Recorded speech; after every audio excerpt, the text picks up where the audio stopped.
आप वो वाले विक्की कौशल हो जिसकी शादी कैटरीना कैफ से हुई है, और जिससे पूछा जाए कि हाँ जी कौशल साहब आप किसको चाहते हो, तो बोले मैं कैटरीना कैफ को चाहता हूँ। तो मैं बोलता हूँ कैटरीना कैफ तो तेरी वाइफ में है। बोले बीवी नहीं चाहिए मुझे, कैटरीना कैफ चाहिए। क्यों? क्योंकि वो बाकियों से बात करता है, जिससे भी विक्की कौशल बात करता है तो बोलते काश यार कैटरीना कैफ मुझे मिली होती, काश कैटरीना कैफ। वो विक्की कौशल बोलता बीवी तो सबके पास है, कैटरीना कैफ नहीं है। तो मैं पूछता हूँ तेरे पास क्या है, तो बोला मेरे पास तो बीवी है ना, वही तो दिक्कत है। चाहिए मुझे कैटरीना कैफ थी, मिली मुझे बीवी है। अब इस भोंदू को मैं कैसे समझाऊं कि कैटरीना कैफ ही बीवी है, बीवी ही कैटरीना कैफ है, चाचा ही भतीजा है, भतीजा ही चाचा है, चाचा कोई है ही नहीं। आपके जीवन का सबसे बड़ा संशय, D9 एक कंपनी है, तुम एक नेटवर्कर हो, पेशा तुम्हारा नेटवर्किंग है, और तुम्हें एक दिन बिजनेसमैन बन। अच्छा, अगर D9 एक कंपनी है और तुम एक नेटवर्कर हो और पेशा तुम्हारा नेटवर्किंग है, तो बिजनेसमैन कैसे बनोगे फिर? पेशा तुम्हारा केमिस्ट्री है, पढ़ाई तुम्हें लेक्चरार की करानी है, लोगों को लेक्चरार बनना है, लेकिन तुमने अपनी नेम प्लेट पे लिखवाना है एस्ट्रोनॉट अंकुश मीना। तो कॉलेज में किसी को केमिस्ट्री पढ़ा के एस्ट्रोनॉट अंकुश मीना कैसे बना जाएगा? कहीं तो आपके कॉन्सेप्ट में गलती हो रही है। 99.99% नेटवर्कर पता है इस इंडस्ट्री में क्यों नाकामयाब हुए? लोग रोज रोते हैं, सर नेटवर्करों का कुछ नहीं बना, नेटवर्करों का कुछ नहीं बना। अबे इतने कंफ्यूज लोगों को तो मैं नाली में कंचे ढूंढने भेजूं, या गंदी नाली में कंचे ना ढूंढ पाए? ये इस दुनिया में, चालाक दुनिया में पैसा कहाँ से ढूंढेंगे अपने लिए? क्योंकि कॉमन सेंस का तो बहुत कमी है। गंगाधर ही शक्तिमान है, ये गर्लफ्रेंड ढूंढे शक्तिमान को जा रही है और गंगाधर को साथ लेके घूमती रहती है कि जहां शक्तिमान दिखे तू फोटो खींच लियो। इसे आज तक पता ही नहीं लगा कि वो जब शक्तिमान आता तो गंगाधर नहीं मिलता, जब गंगाधर होता है तो शक्तिमान नहीं मिलता। इसे ये नहीं पता कि इसे शक्तिमान चाहिए तो इसे गंगाधर से मोहब्बत करनी पड़ेगी। एक नाम ने कंफ्यूज करके रख दिया। सारे सुपर हीरोज की मूवी में इतना चीख चीख के सिखाया जाता है कि सुपर हीरो जैसे ही कपड़े बदलता है, वही व्यक्ति जो आपको दूसरे कपड़ों में पसंद नहीं आ रहा होता, उन कपड़ों में पसंद आने लगता है। वही बिजनेस जो D9 के पसंद नहीं आ रहा है, वही रिलायंस के नाम पे आपको मोहब्बत हो जाएगी। वही एक कंपनी दारूजन ना होकर रिलायंस हो जाएगा तो आपकी मोहब्बत हो जाएगी। हम लोग बिजनेस को बिजनेस रूट से कर ही नहीं है। हमने इस बिजनेस को एक्सेप्ट किया है, दिमाग में से ओरिजिनाइन कर लूं, मैं कल कुछ बिजनेस करूंगा। आप लोगों को पता ही नहीं है कि आप बिजनेस में आ चुके हैं, और यही बात आप लोगों को सबसे ज्यादा परेशान करने वाली है। अब मैं दूसरा क्वेश्चन पूछता हूं। एक अमरूद बेचने वाले में, अंकुश जी कोई, ये जो जिनके यहां से आवाज आ रही हो उनको आप म्यूट कर दो, फिर उनको म्यूट का ऑप्शन मत देना, क्योंकि वो रिस्पॉन्सिबल नहीं है। ये जिनके यहाँ से आवाज आ रही है जो सेल्फ डिसिप्लिन मेंटेन नहीं कर सकते, उनका डिसिप्लिन में उनको अनम्यूट करना भी मत, उन्हें कुछ कहना हो तो भी मत करना। सेकंड चीज पे मैं आता हूं। एक अमरूद बेचने वाले में, एक सुनार में, और एक 5G टेक्नोलॉजी बेचने वाले में, रिलायंस में, सिम कार्ड में, इन तीनों में अंतर क्या है? एक अंतर मैं बता देता हूं। अमरूद वाला खरीदता बेचता है, मुनाफा कमाता है, लेकिन बहुत छोटा कमाता है। ज्वेलर जो है वो बड़ा मुनाफा कमाता है, थोड़ा बड़ा, ज्यादा बड़ा, उससे तो बहुत बड़ा। और एक 5G टेक्नोलॉजी बेचने वाला तो अनथीन मुनाफा कमाता, मतलब अगर आज आप 5G सिम बेच रहे हैं तो महीने में 100 करोड़ रुपए तो आप कमाएंगे ही। मेरे को ये जानना है ऐसा क्यों हो रहा है? आपकी बिजनेस सेंस क्या बोलती है ऐसा किस वजह से हो रहा है? कोई अनम्यूट करके जवाब देना चाहे बिना शोर शराबे के तो वो व्यक्ति भी दे सकता है कि ऐसा क्यों हो रहा है। एक टेक्नोलॉजी वाले के पास इतना पैसा जा रहा है, अमरूद वाले के पास इतना नहीं जा रहा है, और एक सुनार के पास अच्छा पैसा जा रहा है, ऐसा क्यों?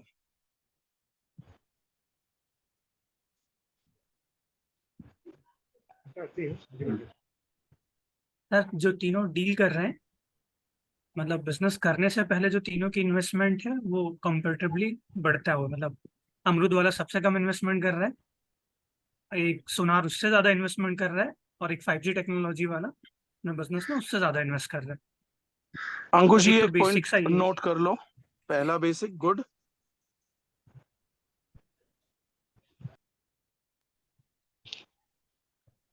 और बताइए। सर 5G वाला सॉल्यूशन दे रहा है। हम्म।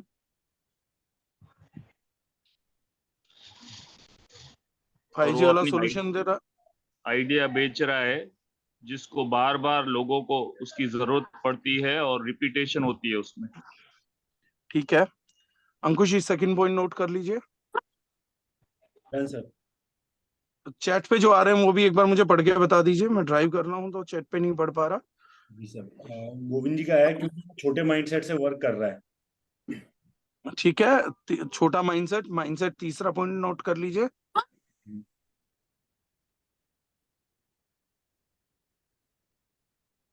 जी सर।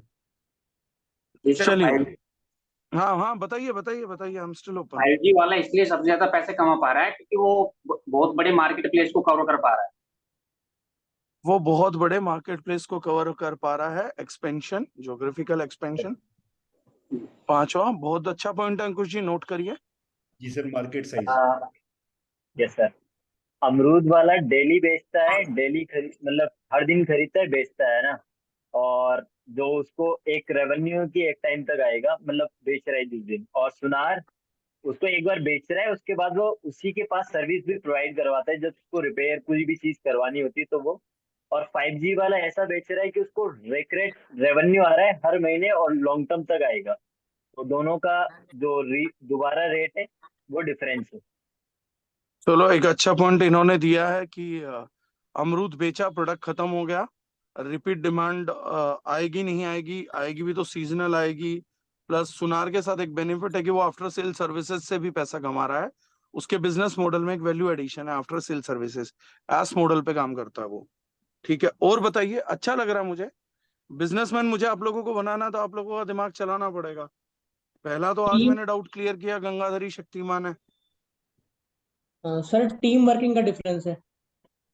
हाँ बताओ कोविद जी। लाइक जैसे अमरूद वाला है वो अकेला बेच रहा है, अकेला बाई करने जाता है, अकेला ही बेचने निकलता है।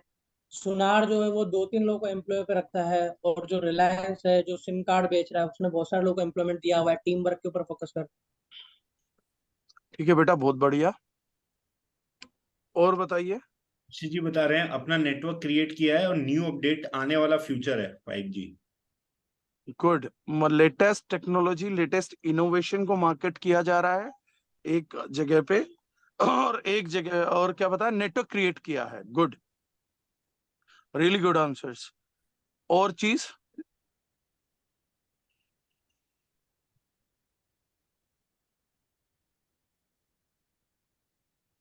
एक चीज मैं ऐड करता हूं, आप लोग एग्रीमेंट करिएगा। रिस्क फैक्टर, अमरूद वाला रिस्क ही नहीं लेना चाहता, उसे पता अमरूद तो कोई ना कोई खरीदे लेगा, कैसे ना कैसे बेच दूंगा, नहीं बिके तो मैं खा ही लूंगा। उससे कहीं बड़ा रिस्क गोल्ड वाले ने ले रखा है कि चलो गोल्ड पड़ा भी रहा, थोड़े दिन नहीं भी बिका तो खाली गोल्ड तो बिक जाएगा मेरे, अगर ज्वेलरी नहीं बिकी तो गोल्ड बिक जाएगा। और सबसे बड़ा रिस्क ले रखा 5G वाले ने। अगर वो मार्केट नहीं कर पाया, ढंग से बातचीत नहीं कर पाया, टेक्नोलॉजी अपडेट नहीं हुई, सारा कुछ नहीं हुआ, तो इसका तो अरबों रुपए डूब जाएगा। तो तीनों के रिस्क फैक्टर में भी एक बड़ा अंतर है। Yes sir. कूल, ठीक है। और कोई पॉइंट है या आगे बढ़े? सर थोड़ा सा डिमांड का है, लाइक अमरूद बताओ। कुछ जैसे लिमिटेड, उसका लिमिटेड बिजनेस है। लाइक अमरूद वाला है तो उसको पता है कि मंथ जैसे ईयर 12 महीने में मेरा अमरूद 2-3 महीने ही बिकेगा। ऐसा नहीं है, हमेशा चलने वाला बिजनेस है। सीजनल है। सीजनल है, राइट। और सुनार को भी ये बात पता है, उससे ज्यादा इसलिए कमा रहा है क्योंकि सुनार का भी है, बट सुनार का भी जैसे किसी फेस्टिवल पे हो गया या फिर हमेशा कंटिन्यू नहीं चलने वाला बिजनेस है। लेकिन 5G एक ऐसी जो हर किसी की डिमांड है, जो रेगुलर उसको सप्लाई कर रहा है वो लोगों को। बहुत ही बढ़िया। एवरीडे यूसेस के प्रोडक्ट में है 5G वाला, जिसका यूज एवरीडे होता है, हर 28 दिन में साइकिल आई जाती है, चाहो या ना चाहो। एक ऐसा प्रोडक्ट डेवलप किया है वेरी गुड। एनीवन एल्स, किसी के पास और पॉइंट आ रहा हूं? Yes sir, good morning very good morning बेटा, बताओ। सर। आई थिंक मतलब जैसे सर एक अमरूद वाला है तो सर वो एक प्रकार से देखे सर तो मतलब इम्प्लॉय बन करके मतलब काम जैसे मतलब वो एक्टिव इनकम पर ज्यादातर फोकस कर रहा है सर। उसका माइंडसेट है आने वाले समय में वो एक्टिव इनकम करेगा। बाकी सर जो एक 5G वाला है उसका ये है कि मुझे पैसिव इनकम कर रही, तो पैसिव इनकम के लिए नेटवर्क भी बना रहा हूँ, उस हिसाब से काम कर रहा है कि उसको पैसिव इनकम भी आए। तो अगर पैसिव इनकम पे फोकस करेगा तो इनकम भी ज्यादा कर पा रहा है। बेटा इसमें फिर एक शब्द आपने यूज कर दिया, पैसिव इनकम। उसका मायना आपका क्या है, उसके मतलब क्या आपके? हाँ सर, जैसे मतलब अगर वो आने वाले जितेंद्र योगी जी ने एक और चीज अच्छी लिखी है, अंकुश जी लिखी है, कंपटीशन। जी गोविंद जी बताएं। सर मतलब जैसे अगर वो पैसिव इनकम का माइंडसेट सर अगर आने वाले समय में सर अगर वो मतलब उस हिसाब से अपने एम्प्लॉय वगैरह रख ले जो सभी संभाल सके उस चीज को लेके, तो उसको इतना वर्क नहीं करना पड़ेगा सर आने वाले समय में। बहुत बढ़िया। लिखिए गोविंद जी का पॉइंट, लिखिए अंकुश जी। Yes sir. और कोई?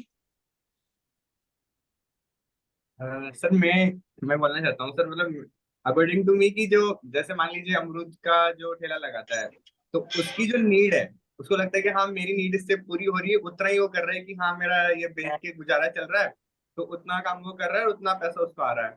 बट सेम टाइम पे अगर एक सुनार की बात करूँ तो उसने थोड़ा सा लॉन्ग टर्म का सोचा कि हाँ यार मतलब आज का नहीं आने वाले टाइम में भी मेरे को यहाँ से पैसा है। और उस केस में भी ऐसा है कि वो डेली शॉप खोलता है, पैसा आता है, बट वहां पे पैसा ज्यादा है, इन्वेस्टमेंट ज्यादा है इसलिए। बट थर्ड केस में क्या है, जैसे 5G टेक्नोलॉजी होती है, उन्होंने फ्यूचर का सोच लिया कि टेक्नोलॉजी आने वाले टाइम में बहुत लॉन्ग टर्म तक चलने वाली है, तो इन्वेस्टमेंट भी ज्यादा है और एक लॉन्ग टर्म विजन के साथ वो कर रहे हैं। दैट्स वाई वो वहां पे ज्यादा कर पा रहे हैं। विजन का खेल है। Yes sir. चलो विजन भी लिख लो सर। Yes sir. हाँ जी। अब किसी और का पॉइंट है, मैं आगे बढ़ूं? जी Bhim ji, very good morning. जी सर। सर एक्चुअली क्या है कि वो नई टेक्नोलॉजी में फर्स्ट मूवर बनना चाहता है और मतलब टेक्नोलॉजी को अडेप्ट करना चाहता है जो नई टेक्नोलॉजी है, इसकी वजह से भी उसको ज्यादा प्रॉफिट होगा। उसका इसलिए भी है क्योंकि वो फर्स्ट मूवर बन रहा है। फर्स्ट मूवर बिजनेस में एक कॉन्सेप्ट होता है कि किसी भी काम को, किसी भी सॉल्यूशन को आप मार्केट में सबसे पहले लेके आइए, उसको फर्स्ट मूवर एडवांटेज बोलते हैं। कि फर्स्ट मूवर एमबीए का बड़ा पॉइंट है। एमबीए में आईएम में पढ़ाया जाता है फर्स्ट मूवर एडवांटेज। जी और बताएं।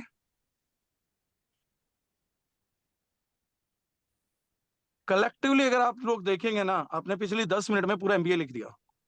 आप सब लोगों ने एक पॉइंट, दो पॉइंट आपसे सोचा। केवल मैंने आप लोगों को डायरेक्शन दी और सोचने का टाइम दिया, आप सब लोगों ने पूरा एमबीए लिख दिया। यहां तक कि लास्ट पॉइंट में आपने एक जनरल कॉलेज का नहीं, एक हाई लेवल कॉलेज की आईएम के लेवल की टक्कर की बात कर दी, being a very middle class person, कि sir first mover advantage, which is a very good thing. अब देखो मैं दो तीन चीजें बताता हूं आप लोगों को जो आप होती हैं पर दिखती नहीं है। मैं अपनी इंजीनियरिंग में एक बात समझ के आगे बढ़ा था, मैं बार बार ये एग्जांपल देता हूं। आप लोग बार बार इस एग्जांपल को समझिए कि भूल और चूक कहाँ होती है। आप जीवन भर बिजनेस में 100 गलतियां नहीं करेंगे, केवल एक ही गलती करेंगे। मेरी आज लिख के बात रख लीजिए। पीछे भी आपने एक ही गलती करी है, अभी भी आप एक ही गलती कर रहे हैं, आगे भी आप लोग बिजनेस में ना कमाने के लिए एक ही गलती करोगे। उस गलती का नाम है you don't see the world as the world is, you will see the world as you are. आप दुनिया को वैसा नहीं देखते हैं जैसे कि दुनिया है। आपकी सबसे बड़ी गलती यह होती है कि आप दुनिया को वैसा देखते हैं जैसा कि आप हैं, और आप दुनिया को वैसा देखना चाहते हैं जैसे आप हैं। ये गलती आपको कभी भी बिजनेसमैन नहीं बनने देगी। आप एक सक्सेसफुल बिजनेसमैन कभी नहीं बन पाएंगे, क्योंकि आपको दुनिया वैसी नहीं देखनी जैसी दुनिया है, आपको दुनिया वैसी देखनी है जैसी आप लोग हैं। इसीलिए क्या है, आपकी दुनिया से शिकायतें बढ़ जाएंगी। इसलिए क्या है, आप अपॉर्चुनिटीज को मिस करोगे। आप देखना क्या चाहते हो, आपको दुनिया वैसी दिखती है। इस दुनिया को बोला जाता ना, ये माया जाल है। ये मायाजाल पता क्या है? इस दुनिया में आज मैं छोटी बातें बोलता हूँ, अपने दिमाग को बोलना, आज मेरे को सड़क पे घूमती हुई सारी बलिनो नोट करनी है। देखना सुबह से रात तक आपको सड़क पे बलिनो ही बलिनो दिखेंगी, आपको एक भी BMW नहीं दिखेगी। तो क्या BMW उस दिन सड़क पे नहीं है? किसी का है? अनिल जी के यहाँ से वो आ रहा है, म्यूट कर दो। BMW क्या उस दिन सड़क पे नहीं है? है, लेकिन आप लोगों को बलिनो क्यों दिखी उस दिन पूरे दिन सड़क पे? क्योंकि आप देखना वही चाहते थे।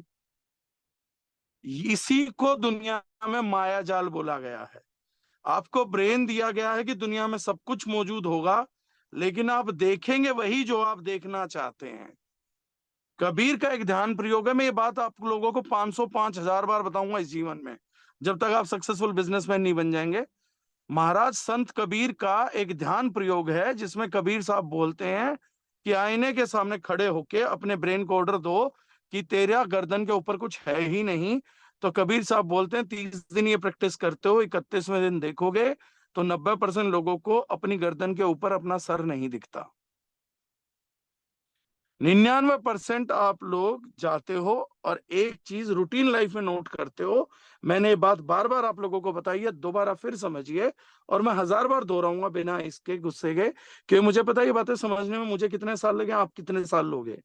कई बार आप लोग अपने घर में अपना पर्स, मोबाइल, पेन ढूंढ रहे होते हैं और माताजी या सिस्टर या आपके पिताजी या पतिदेव बोलते हैं वहां उस टेबल पे मैंने रखा देखा है। आप जाते हैं, आप टेबल पे ढूंढते हैं, आप वापसी आते हैं और आप बताते हैं मैंने ध्यान से देख लिया वहां नहीं है। वो बोलते हैं वही है, आप फिर जाते हैं, फिर ढूंढते हैं, फिर नहीं मिलता। फिर आपकी माताजी किचन में से चिल्लाती हुई आती है, तेरी तो आंखें नहीं है, बटन है, तेरे को कुछ नहीं दिखता। वो आती हैं, वहीं से पर्स उठाती हैं, वहीं से आपके हाथ में देती हैं और आप बोलते मैंने अभी तो देखा नहीं था, ये यहां कैसे आ गया? एक्चुअली में आप लोगों को नहीं पता होगा, ये फिनोमेना साइंटिफिक है। आप लोग समझते हैं अगर कोई चीज सामने रहेगी तो आंखें उसको जरूर देख पाएंगी, लेकिन ऐसा नहीं होता। आंखें उसी को देखना चाहती हैं या देख पाती हैं जिसको आप ट्रस्ट, बिलीव या जानते हो, मानते हो। बाकी चीजों को आंखें नहीं देख पाती हैं। जैसे आप लोगों को साइंस का एक फंडा मालूम है कि रोशनी में आंखें देख सकती हैं, क्या अंधेरे में देख सकती हैं? देखने के लिए रोशनी चाहिए ना। लेकिन आपको पता है रोशनी एक इंटेंसिटी से ज्यादा बढ़ा दी जाए तो आपकी आंखें कभी पूरी जिंदगी नहीं देख पाएंगी। वही रोशनी जो आपको दिखाती है, वही रोशनी एक बार इतनी ज्यादा हो सकती है कि उसके बाद आपको कुछ दिखे नहीं। इसको बोलते हैं ओवर एक्सपोजर ऑफ लाइट। हम में से 99% लोग तो ओवर एक्सपोजर ऑफ नेटवर्किंग के शिकार हो गए हैं कि हमारे को इतनी कंपनियां, इतनी चीजें मालूम पड़ गई हैं कि अब धंधा ही नहीं हो पा रहा, मंदे हो गए हैं। आधे तो ओवर एक्सपोजर के शिकार है, और जो देखना वो देख नहीं रहे। जो नहीं देखना था वहां पे आंखें गड़ा दी हैं। देखना था सूरज की रोशनी में दुनिया को, और हम वो गधे हैं जो सूरज को देख रहे हैं। थोड़े दिनों बाद अंधे मिलोगे सूरज को देखते देखते, क्योंकि सूरज की रोशनी में सब देखना होता है, सूरज को नहीं देखना होता है। ये विधान है, ये संविधान है। अब जैसे आप लोगों में से 2-4 लोगों ने बड़ी अच्छी बातें कही, मनमोहक, सुंदर, दिल को अच्छे लगने वाली बातें बोली। सर 5G कंपनी ने एम्प्लॉय रखे हैं, 1.5 लाख लोगों को एम्प्लॉय रख लिया। सुनार भी 5-10 एम्प्लॉय रख लेता है। रख लेता है का क्या मतलब है? आपने उसके पेन का जिक्र नहीं किया कि सर सबसे पहले सुनार 5-10 आदमियों को जोड़ता है, उन्हें ट्रेनिंग देता है, उनका पेन लेता है, पहले 10-12 आदमियों को रख के उन्हें बेचने लायक बनाता है, तब जाके पैसिव इनकम खाता है। अगर किसी ने किसी को बेचने लायक बनाया ही नहीं है तो वो कभी इनकम नहीं खा पाता बेटा। रिलायंस अगर आज 5G बेच रहा है, जियो 5G बेच रहा है, तो रिलायंस ने 1.5 लाख एम्प्लॉय नहीं रखे हुए, सॉरी टू से। उसने 1.5 लाख लोगों को काम करना सिखाया है जिन्हें वो काम पहले नहीं करना आता था। आप लोग नेटवर्क बना रहे हैं, मैं आप लोगों से पूछता हूं, आप लोगों ने कितने लोगों को काम करना सिखाया जिन्हें पहले नहीं आता था? पहला क्वेश्चन। फिर आप बोलोगे सर कुछ को सिखाया तो दूसरी कंपनी में भाग गए। क्या ये काम रिलायंस के साथ हो रहा है? क्या ये टाटा के साथ हो रहा है? क्या ये भारतीय एक्सा के साथ हो रहा है? कई बार तो इन्हीं के सिखाए गए लोग, इन्हीं के सीईओ इनसे सीख के अपनी छोटी छोटी कंपनी डाल लेते हैं। क्या उसके बाद रिलायंस रिलायंस नहीं रहती? क्या वो लोग रिलायंस को मिटा देते हैं? फिर रिलायंस रिलायंस कैसे रहती है? आप लोग बड़े लीडर नहीं रह जाते जब आपकी टीमें टूट जाती हैं, इधर उधर भाग जाती हैं, आपका सिखाया हुआ लड़का दूसरी टीम में भाग जाता है, तो आपका नेटवर्क खत्म हो जाता, आप खत्म हो जाते हो, तो रिलायंस क्यों नहीं खत्म हो रही? इसमें से तो हर महीने 20-30 हजार लोग भाग जाते हैं। ये टाटा क्यों नहीं खत्म हो रहा? इसका तो 3 बार एमडी ही भाग गया। पहले जेआरडी टाटा साहब थे, वो गुजर गए, उसके बाद एक और टाटा साहब आए, वो गुजर गए, उसके बाद रतन टाटा जी ने लिया, अब वो चला रहे थे, बीच में साइरस मिस्त्री ने लिया, वो गुजर गया। फिर ये टाटा ग्रुप बंद क्यों नहीं हुआ भाई?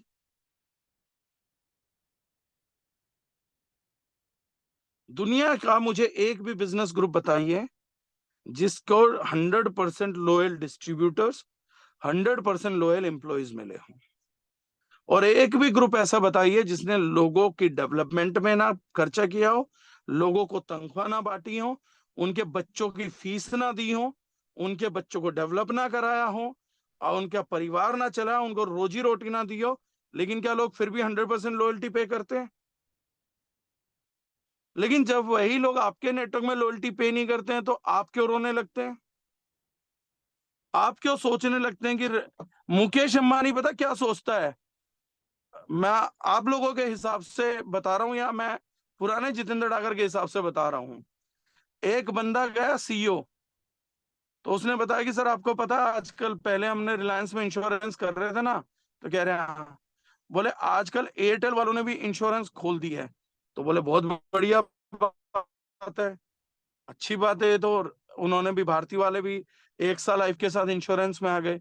बोले सर वो आजकल नए नए आए ना, तो अपने एजेंट को कमीशन बहुत बांट रहे हैं। बोले ओके। तो बोले फिर क्या हुआ? बोले सर जो रिलायंस के हैं वो बहुत सारे लोग छोड़ छोड़ के भारतीय एक्सा में जा रहे हैं।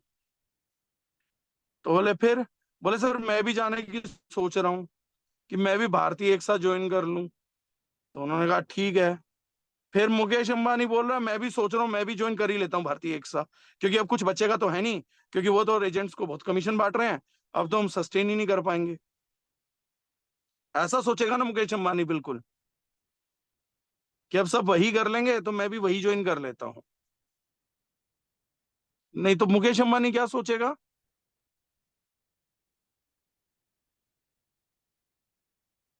How Mukesh Ambani will think? वो बिजनेस गिव अप करेगा। वो बोलेगा, अंकुश जी को बुलाएगा और बोलेगा अंकुश जी यार मोदी जी से मीटिंग कराओ। तो अंकुश जी मोदी जी से एक जूम सेशन रखवाएंगे, और फिर वो बोलेंगे सर क्वेरी पूछो। तो मुकेश अंबानी कहेगा यार मोटा भाई साला ये क्या धंधा बनाया है, 2 कौड़ी का धंधा नहीं है, इस धंधे में 1% स्टेबिलिटी नहीं है। साला 10 साल लगा के 1000 करोड़ का लाइसेंस लेके हर शहर में ऑफिस बना के, IRDA का लाइसेंस लोगों से पास करवा के, साला एग्जाम दिलवाया, उनको कमीशन बांटा, उनके बच्चों की फीस भरवाई, उनको इंश्योरेंस बेचनी नहीं आती थी टुच्चों को, मैंने उनको इंश्योरेंस बेचना सिखाया, उन्हें जा जाके घर घर पॉलिसी करना सिखाया। आज भारतीय एक्सा आ गई, 2% 5% फालतू कमीशन दिया, साले सारे भाग गए। मैं एक बात बताऊं मोटा भाई, साला इस इंश्योरेंस के धंधे में कोई स्टेबिलिटी नाम की चीज ही नहीं है। मैं तो सोच रहा हूं इस धंधे को बंद ही कर देता हूं। प्राइम मिनिस्टर होने के नाते आप मुझे मोटिवेट करो कि मैं ये धंधा क्यों ना बंद कर दूं। मेरा मन नहीं है धंधा करने का। साला इससे बढ़िया तो मैं कहीं नौकरी करता ना, तो मैं वहां ज्यादा अच्छा था। कम से कम ये लोगों का छोड़ना जाना ये तो नहीं लगा रहता। तो मोटा भाई ने बोला भाई तुम मेरे क्यों ऐसी तैसी कर रहा है, मैं खुद देश का प्रधानमंत्री टेम्परेरी हूं, अगला चुनाव नहीं जीता तो 5 साल में मुझे ही बाहर फेंक देंगे। साला जिस देश का प्रधानमंत्री अनस्टेबल है, उस देश में तू क्यों स्टेबिलिटी ढूंढ रहा था बे अपनी? तो मुझे ऐसा लगा कि मेरे देश में सारा प्रधानमंत्री अनस्टेबल है, मेरे देश में मुकेश अंबानी अनस्टेबल है, अंबानी के लड़के अनिल अंबानी की बैंकरप्सी हो गई इस देश में, लेकिन राजस्थान के छोटे बच्चों को नेटवर्किंग में स्टेबिलिटी चाहिए।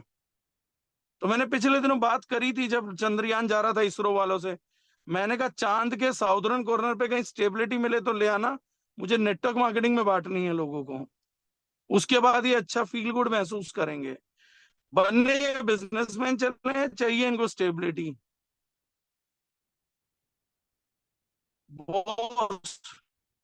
जो लोगों ने बातें करी बिजनेस के बारे में, मैं यही बताना चाह रहा था, बिजनेस क्या है वो आप सब लोगों को मालूम है, लेकिन आप लोग बिजनेस में हैं ये आपको नहीं मालूम है।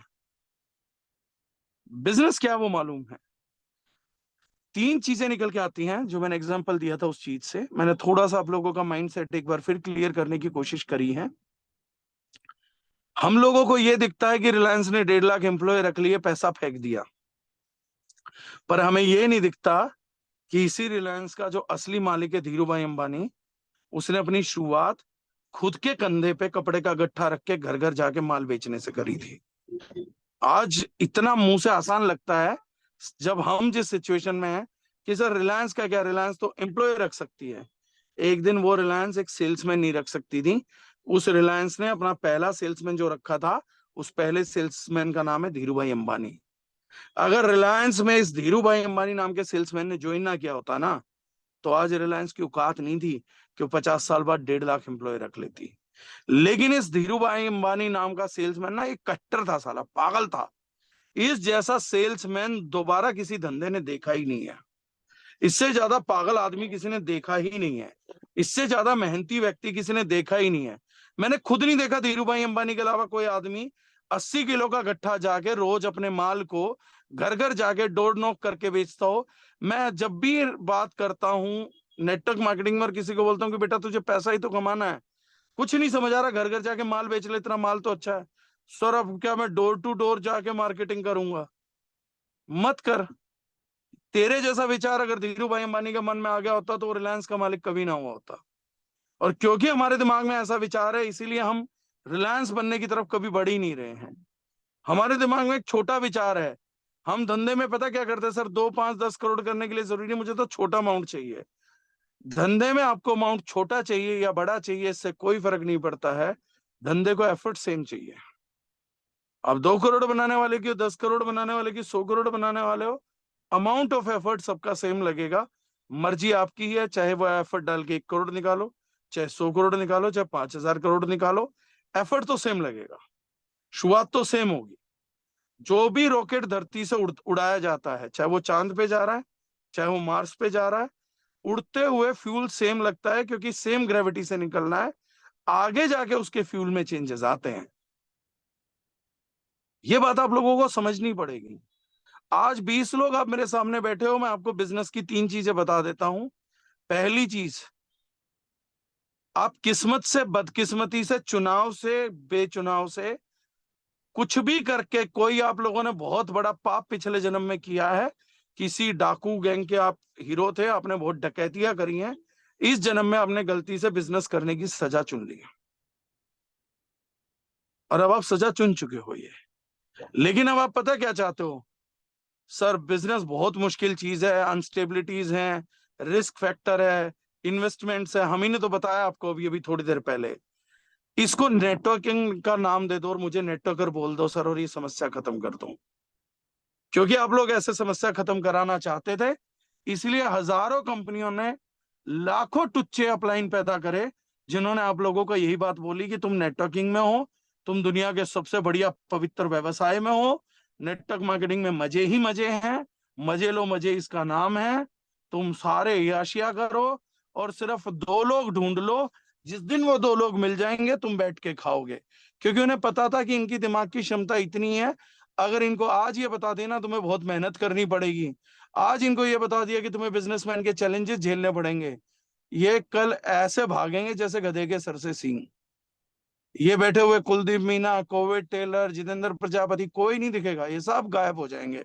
क्योंकि उसके लिए सिर्फ एक सच बोलना होगा, और वो सच ये है कि तुम धंधे में हो और जितनी मेहनत तुमने सोची नहीं थी उससे 100 गुना यहाँ कम से कम करनी पड़ेगी। तुम्हारी सोच से 100 से कम 100 गुना कम से कम मेहनत लगेगी। ये बात कहने की हिम्मत आज तक किसी अपलाइन ने जुटाई ही नहीं। जितना तुम डरते नहीं थे, तुम अपने डरों की हदों से पार जाके डरोगे।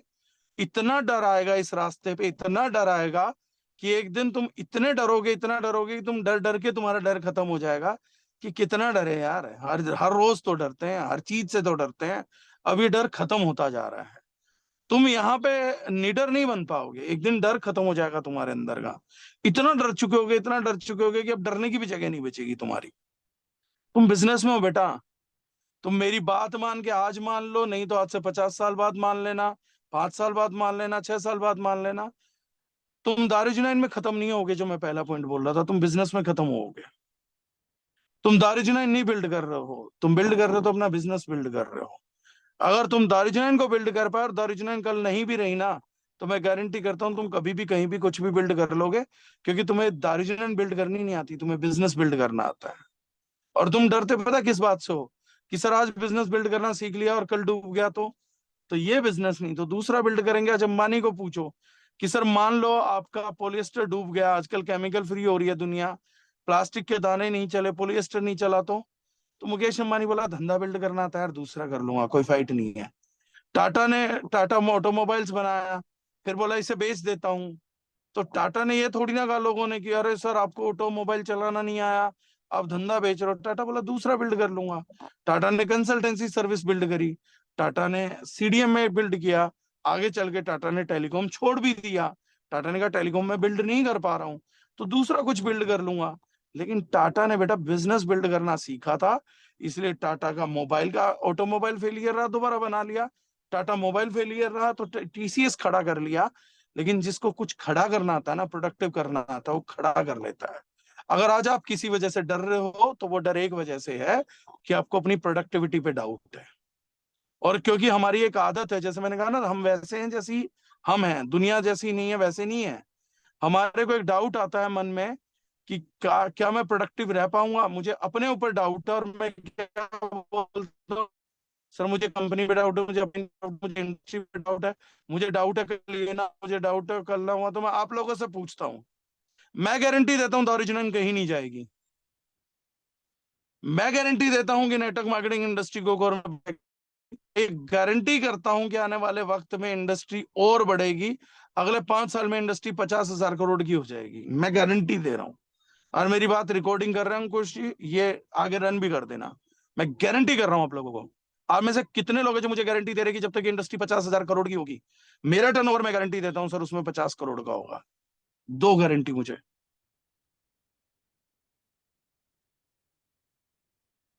कहानी समझ आई?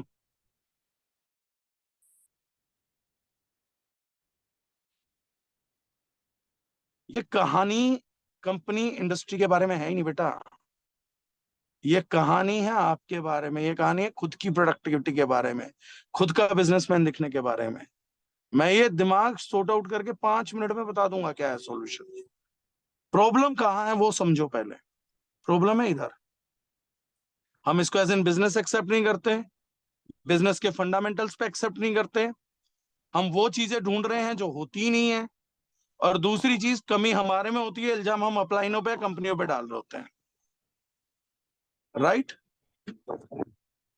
ये धंधा किसका है? अगर ये बिजनेस है तो ये बिजनेस किसका है? आज तक मेरे को वो नेटवर्कर नहीं मिला जो ये बोलता हो कि सर मैं नेटवर्किंग डेवलप कर रहा हूं अपने बिजनेस के लिए विद दारुजनाइन।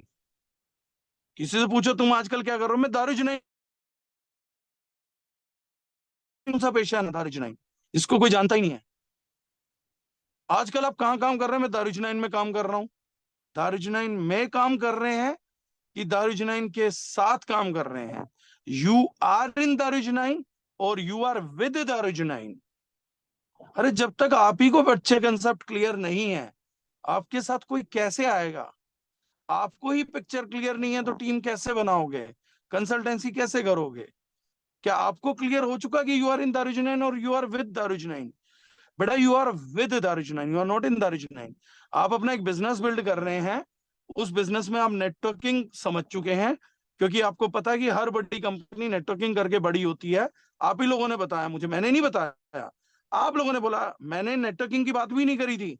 आप लोगों में से एक बच्चे ने बोला कि सर अमरूद वाले के पास नेटवर्क नहीं है, 5G वाले के पास नेटवर्क है। मैंने नहीं बोला, ये आप लोगों ने बोला।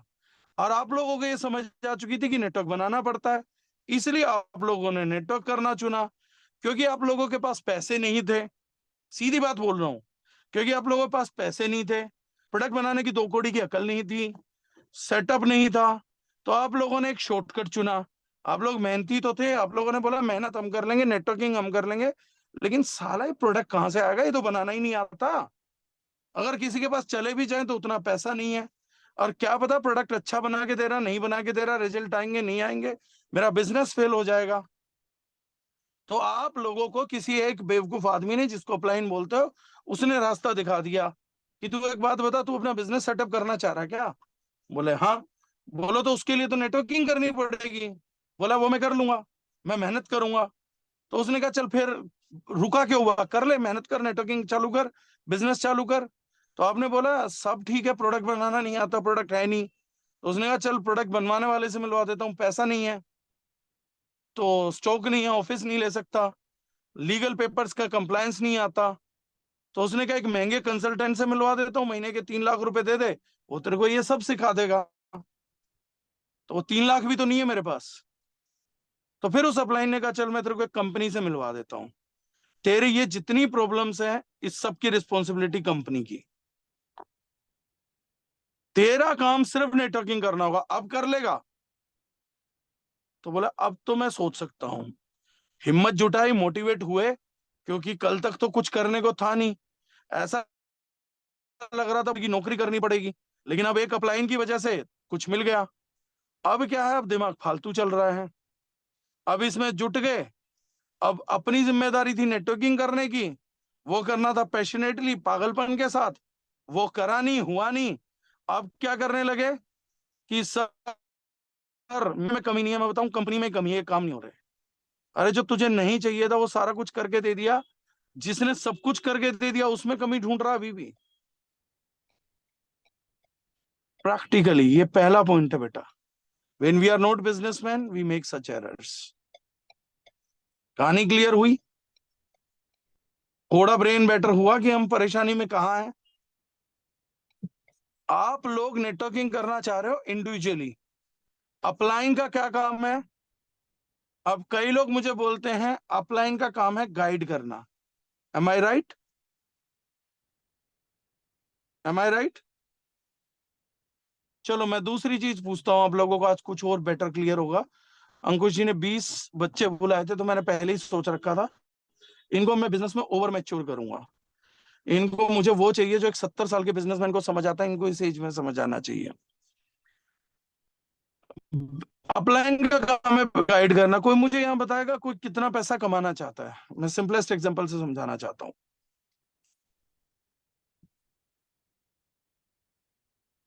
कोई बताएगा कितना पैसा कमाना चाहता है? 1.5 लाख रुपए महीना? 1.5 लाख मत बोलना मुझे, नॉन स्पेसिफिक बच्चे पसंद नहीं है। 1.5 लाख पूरी जिंदगी में आज ही ले जाओ मेरे से, मुझे मेरे नाम जिंदगी कर दो, 1.5 लाख रुपए ले जाओ। हर चीज को बेटा डिफाइन करना सीखो। 5 लाख रुपए पर मंथ, प्रधान जी बहुत बढ़िया। और कोई? 2 ही मिले हैं मुझे जवाब। 10 लाख पर मंथ, जतिन बहुत बढ़िया। 4 साल बाद 5 लाख पर मंथ, भीम बहुत बढ़िया बेटा। 10 lakh per month, Sachin Kumar Saini. 3 lakh per month, नवीन गुप्ता।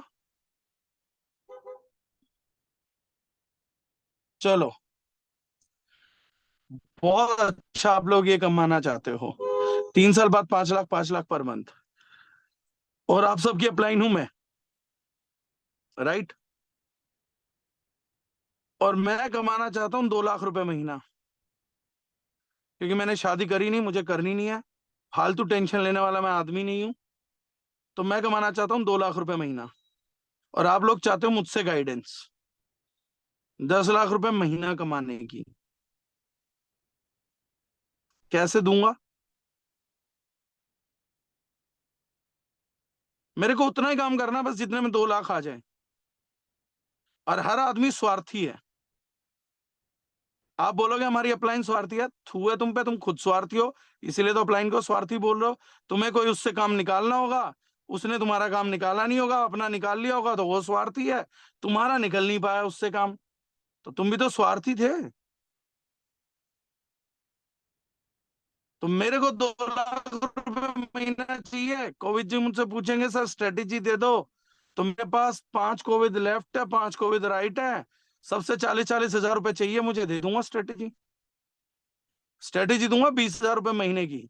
उसके बाद कोविड जी पूछेंगे अरे सर 20 हजार रुपए महीने में मेरा क्या होगा, मेरे को 10 लाख कमाने हैं, तो मैं कहूंगा कोविड जी क्या रखा है मोहमाया में, ये सारी दुनिया मोहमाया है, पता आपको? पैसे से कुछ नहीं होता, हाथ का मैल है, हाथ का।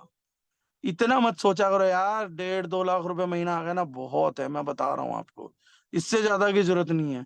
मुझे घंटा कोविद जी से मतलब नहीं है, मुझे ये डर है कि जैसे मैं डरा पड़ा हूं 10 लाख रुपए कमाने के लिए महीने के लिए इतनी मेहनत करनी पड़ेगी, तो मैं कोविद जी को भी डर के मारे वो रास्ता नहीं दिखाऊंगा, क्योंकि मुझे लगेगा ये आदमी डर जाएगा, जब मैं ही डरा पड़ा हूं, ये तो मेरी डाउनलाइन है, तो डर जाएगी।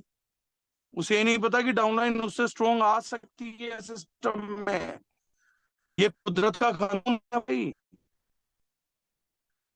प्रैंक करना हो है, तुम्हारे को अंकुश मीना मिल गया गलती से तो तुम्हारी मौज लग गई, तो जो काम अपलाइन का नहीं था वो 10 गुना काम कर रहा था, तो आपने कहा गाइडलाइन भी काम अंकुश सर पे डाल दो।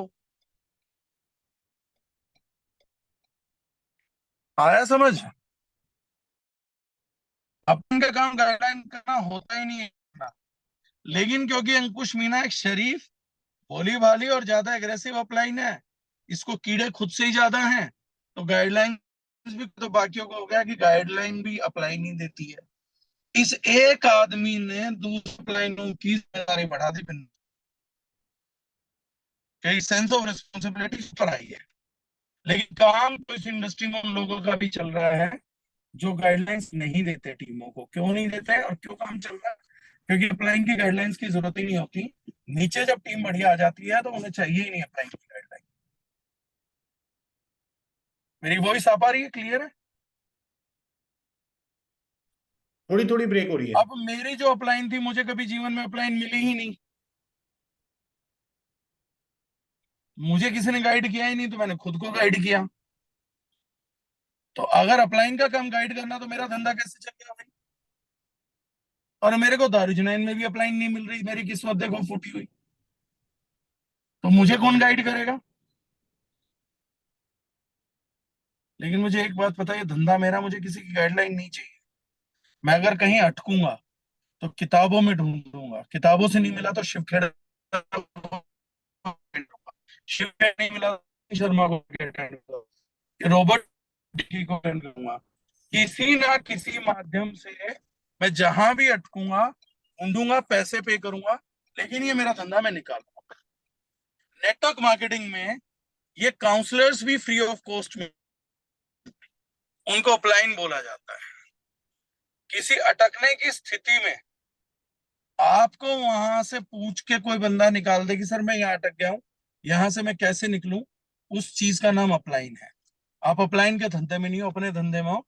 अपलाइन से सिर्फ वो पूछते हो कि अटके कहाँ। किस अपलाइन से पूछोगे? जो भी अपलाइन वो काम कर चुके उसी से पूछ सकते हो कि सर आपने ये काम किया था, ये कैसे होगा। अभी अंकुश ये 2-3 मिनट रहेगा शायद वॉइस ब्रेकडाउन का ना, वो एरिया ऐसा, उसके बाद क्लियर हो जाएगा। 1-1.5 मिनट क्लियर रहेगी, फिर 1-1.5 मिनट ब्रेक होगा।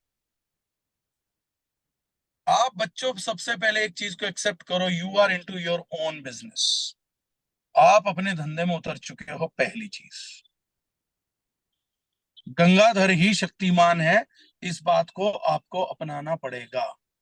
फिर जो वो 9 कानून आपने अंकुश जी को लिखवाए थे, वही सारे कानून बिजनेस के हैं जो आप लोगों को पता है, मुझे नहीं बताने, वो मैंने आप ही लोगों से लिखवाए हैं। वही सारे काम करने पड़ेंगे। पहली चीज, आप अपने धंधे में उतर चुके हो तो आपकी इन्वेस्टमेंट्स लगेंगी। दूसरी चीज, मैं आज आप लोगों से पूछता हूं, मैं आज ये कुर्सी छोड़ देता हूं, आप में से किसी भी एक आदमी को मैं दारुजनाइन की कुर्सी दे देता हूँ और मैं सीरियस हूँ। अभी आप लोगों को अगली चीज पता लगेगी। मैं आज ही दारुजनाइन की कुर्सी छोड़ता हूँ और वो कुर्सी आप लोगों में से किसी एक को देता हूँ, जो भी लेना चाहे। अगर ये कुर्सी आप लोगों को मिलती है, तो जैसी लाइफ आज आपकी चल रही है, ऐसी लाइफ आपकी कल से चल पाएगी। आप में से कितने लोग इस कुर्सी को लेने के लिए तैयार हैं? मैं खुशी खुशी देने को तैयार हूं। मुझे अपनी आईडी दे दो, मेरी कुर्सी ले लो, बदल लो चेयर्स, मैं खुश हूं। आप लोगों से नेटवर्किंग नहीं होती, मेरे को कल दे दो, मैं कल कर लूं। लेकिन जिसको लगता है ऊपर मजे हैं, एक बार चेयर ले लो, 30 दिन के अंदर सब छोड़ दोगे। क्योंकि रात को सोओगे तो दिमाग में एक चीज दारुजनाइन होगी, सुबह उठोगे तो दारुजनाइन होगी, सपने भी दारुजनाइन के आएंगे। कुछ और आ ही नहीं सकता 24 घंटे। क्योंकि आपके वेयर हाउस में 10 करोड़ का माल है, 3 लाख लोग जुड़े हुए हैं। आपकी टीमें टूटती हैं 2-2 4-4 आदमी, हमारे आदमी टूटते हैं 200-200 400 आदमी। आपके एक लीडर पे खतरा मंडरा रहा होता है, मेरे एक साथ 500 लीडरों पे खतरा मंडरा रहा होता है। आपको प्रोडक्ट की कोई टेंशन नहीं है, मुझे प्रोडक्ट की टेंशन है। आपका स्टॉक आउट हो जाता है तो आप अपलाइन को छीलते हो, एक दो अपलाइन जो होती है आप लोगों को 10-12 लोग छीलते हैं, मुझे 3 लाख लोग छीलते हैं अलग अलग माध्यम से। सर स्टॉक नहीं आ रहा, सर स्टॉक कब आएगा, सर स्टॉक नहीं आ रहा, सर स्टॉक कब आएगा। किसी से पूछ लूं, अच्छा ये बता इतना स्टॉक मंगा रहा हूं, तू खत्म कब तक करेगा, कोई नहीं बताएगा। स्टॉक ना होने की स्थिति में कितने मैसेज आएंगे, वो सबके आएंगे। ज्ञान कितने पेलेंगे, ज्ञान सब पेलेंगे। चलो चेयर बदल लो। लेकिन क्यों? क्योंकि जब मेरा दिमाग मुझसे बोलता है ये परेशानियां तेरी है भाई, ये इतनी परेशानियां, मैं पूछता हूँ मेरी क्यों है, किस लिए है। तू तो बोल रहा है परेशानियां तेरी है, पर मेरी क्यों है? मैंने कुछ ज्यादा मांग लिया था क्या? क्या दूसरे प्रॉफिट नहीं कमा रहे क्या? सारी परेशानियां मेरी है। तो मेरा दिमाग मुझे बोलता है धंधा भी तो तेरा ही है, परेशानियां के अंकुश मीना को आएंगी। धंधा तेरा तो परेशानियां भी तेरी, मौज तेरी तो परेशानियां भी तेरी। क्लियर है? टेंशन नहीं होती। धंधा मेरा तो परेशानियां किसी और की नहीं हो सकती। बीवी मेरी है तो खर्चा भी मेरा ही होगा, पड़ोसी नहीं करेंगे। और आपकी बीवी पे पड़ोसी खर्चा कर रहा है और आप खुश हो कि मेरा बढ़िया जुगाड़ लग गया, मेरी बीवी पे पड़ोसी खर्चा कर रहा है, तो मैं थोड़ा सा बेवकूफ बोलूंगा आपको, ज्यादा तो नहीं पर थोड़े बेवकूफ। अगर आपके धंधे पे किसी तीसरे ने पैसा लगा दिया है या किसी धंधे में तीसरे ने मेहनत लगा दी है, तो वो ये धंधा आपके हाथ से निकलने वाला है। अगर आज मैं मुकेश अंबानी को ये कन्विंस करने में कामयाब हो जाऊं ना, अरे सर कहाँ इतनी मेहनत करोगे, बच्चे मेहनत करेंगे। आप अंबानी हो सर, अंबानी, समझ रहे हो ना मेरी बात, आप अंबानी हो। आप बैठ जाओ, ये सारी जिम्मेदारी मुझे दे दो, मैं सुबह से रात तक अपने आप को रगड़ूंगा, अब चिंता मत करो। अब रिलायंस मुझे सौंप दो, आप ये बताओ कितना पैसा चाहिए। तीनों बच्चों को लेके सर घूमो फिरो, स्विट्जरलैंड घूमो, पूरी जिंदगी लगा दी, 15 लाख करोड़ की कंपनी बना दी। क्या सारा दिन ऑफिस ऑफिस चिक चिक झिक झिक, मोदी जी, सोनिया गांधी जी, जियो पियो, एडवर्टाइजमेंट, कहाँ मीटिंगें करते हो सर। 15 लाख करोड़ करके भी आप पूरी जिंदगी में घूमोगे नहीं, मर जाओगे सर थोड़े दिनों में। ये मुझे सौंप दो, अंबानी सौंप देगा? थप्पड़ मारेगा मुझे, मेरा मर्डर करवा देगा, सुसाइड करवा देगा, सुपारी दे देगा मेरी कि इस बंदे को मारो।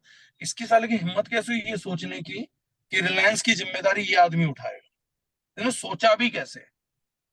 लेकिन आप अपने धंधे की जिम्मेदारी या तो अपलाइन को दे देते हो या डाउनलाइन को दे देते हो, कई बार तो क्रॉस लैग को दे देते हो, कई बार क्रॉस कंपनीज को दे देते हो। पता नहीं किस किस को कितनी जिम्मेदारियां बांट देते हैं, क्योंकि लगता ही नहीं है धंधा अपना है। अगली बात, दूसरी कंपनियों में दूसरे नेटवर्करों को कमा के देख के विचलित हो जाते हैं, राइट?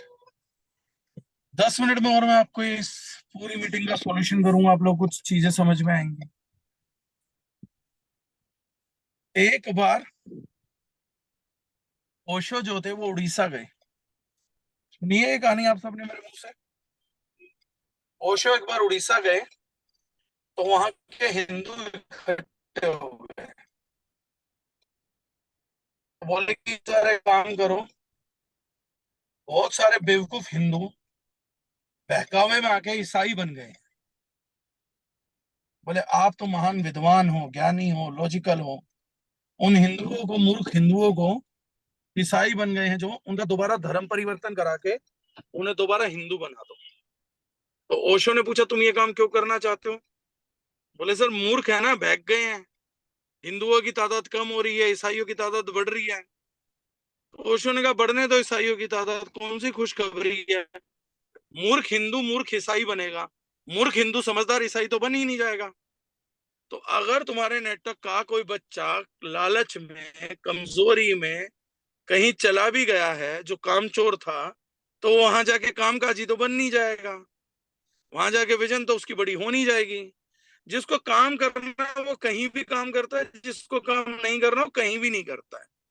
तो बल्कि यहाँ तो थोड़ा समझाने वाले थे, मेहनती लोग थे, दिशा दिखाने वाले थे, कोई काम तो करा लेता।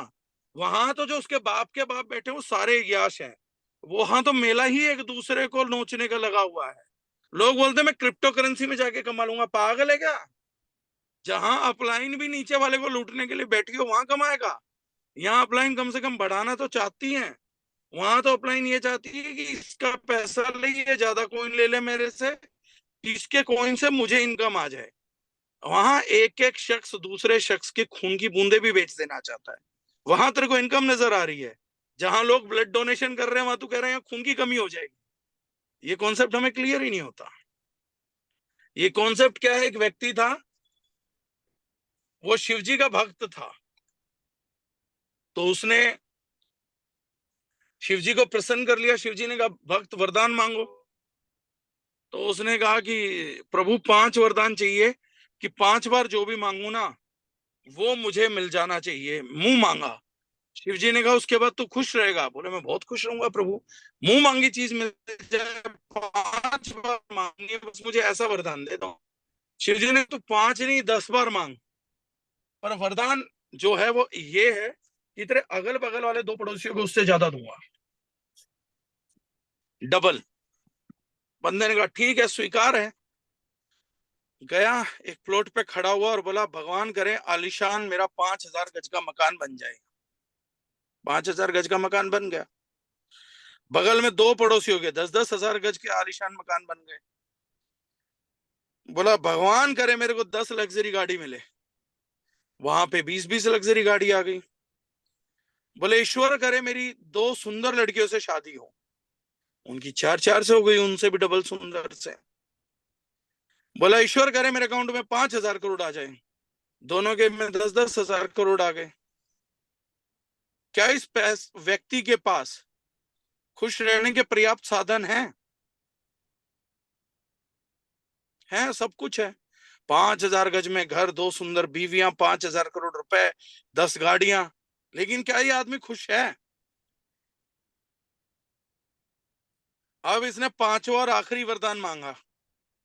बोला भगवान मेरे आधे घर में आग लग जाए, आधी गाड़ियों में आग लग जाए, मेरी आधी बीवियां मर जाएं, मेरा आधा पैसा खत्म हो जाए, हैक होके चोर चुरा ले, और एक आंख फूट जाए साथ में मेरी, और आधे शरीर को लकवा लग जाए।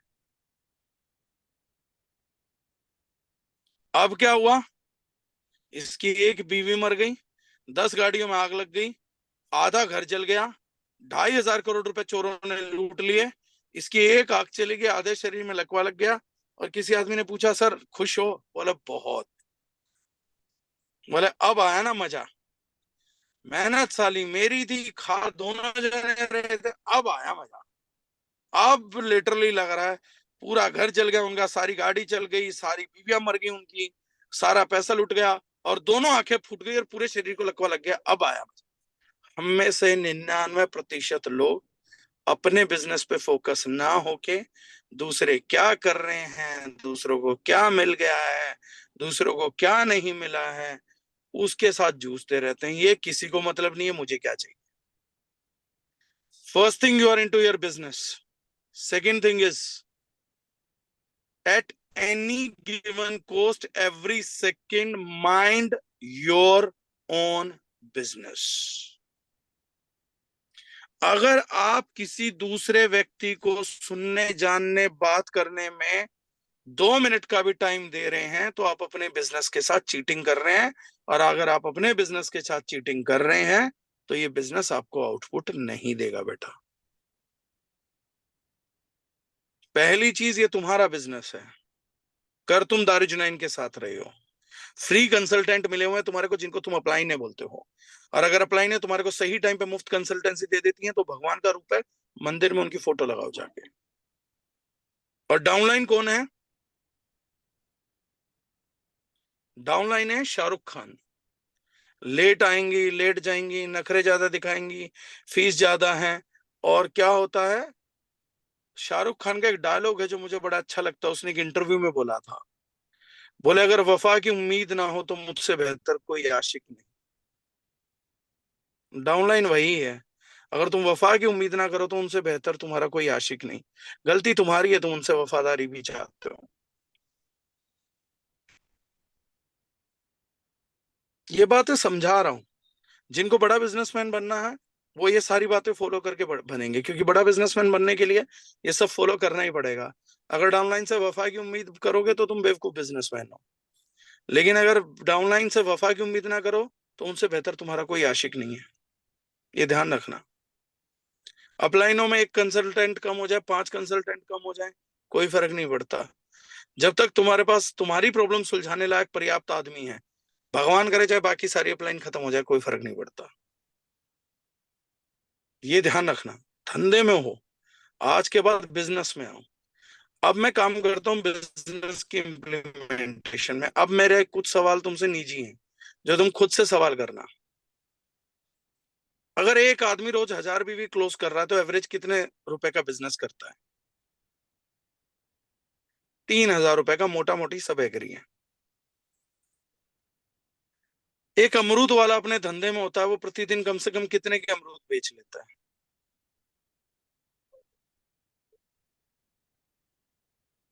4-5 हजार के। हम में से कितने लोग प्रतिदिन 3000 रुपए का माल बेच पाते हैं, 1000 बीवी डेली कर पाते हैं अपने धंधे में? एक दीपक जी। सच सच बताना ईमानदारी से, अगर तुम लोगों ने अपने 5 लाख रुपए लगा के दुकान खोली होती और उसमें बिस्किट नमकीन भी भरे होते, फ्रूट्स भरे होते, तो क्या तुम्हारा धंधा आज भी उतना ही होता, जितना उतना ही रहता जितना आज दारुजनाइन में है, या कुछ बदलता? इसका मतलब है तुमने दुकान तो 500 करोड़ की खोली लेकिन कीमत उसकी 2 करोड़ की भी नहीं लगाई। और सफलता ढूंढ रहे हो तो बच्चों कैसे मिलेगी ये बता दो मुझे बस। एक अमरूद की फेरी वाला आदमी ना सुबह 5 बजे उठता है, 6 बजे 6:30 बजे फ्रेश हो जाता है क्योंकि उसे रेडी लगानी है। लेकिन एक नेटवर्कर सोता रहता है। एक नेटवर्कर बोलता है 30,000 महीने का कर लिया तो बहुत बड़ा उपकार किया है। अगर आज आप अपने धंधे में 1 लाख रुपए का टर्नओवर कर रहे हो तो कल कैसे बढ़ाट करोगे? धंधे में पहली चीज है बेटा तुम्हारा टर्नओवर क्या है। कोई भी बिजनेसमैन किसी दूसरे से पूछेगा ना और बोलेगा मैं बिजनेसमैन हूं, तो अगला आदमी पता क्या पूछेगा? टर्नओवर क्या है तेरा, प्रोडक्टिविटी क्या है। जितना छोटा टर्नओवर उतना छोटा बिजनेसमैन। छोटे और बड़े बिजनेसमैन का अंतर कहां से आता है? टर्नओवर से। और आप सब लोग बिजनेसमैन हो, आपका टर्नओवर क्या है? अगर आप अपने धंधे में हो और पिछले 6 महीने से आपका धंधा 1 लाख रुपए का टर्नओवर कर रहा है, तो मुझे एक बात बताना, मैं फिर वही बता रहा हूं, ध्यान से सुनना। आप 200 प्रोडक्ट हैं आपके पास, 8 से 10 करोड़ का स्टॉक आपके पास हर टाइम अवेलेबल होता है। आपके पास एक बड़ा ऑफिस है जिसमें 42 एम्प्लॉय हैं और आपका धंधा 1 लाख रुपए के टर्नओवर पे है। आप कितने दिन इस बिजनेस में रह पाओगे?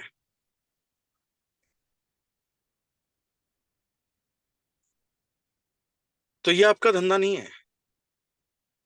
और क्योंकि आप लोगों के दिमाग में एक बात बहुत गलती से आ गई है, किसी ने बोल दी होगी कि अगर कंपनी के पास 8-10 करोड़ का टर्नओवर है तो तेरी सरदर्दी थोड़ी ना है।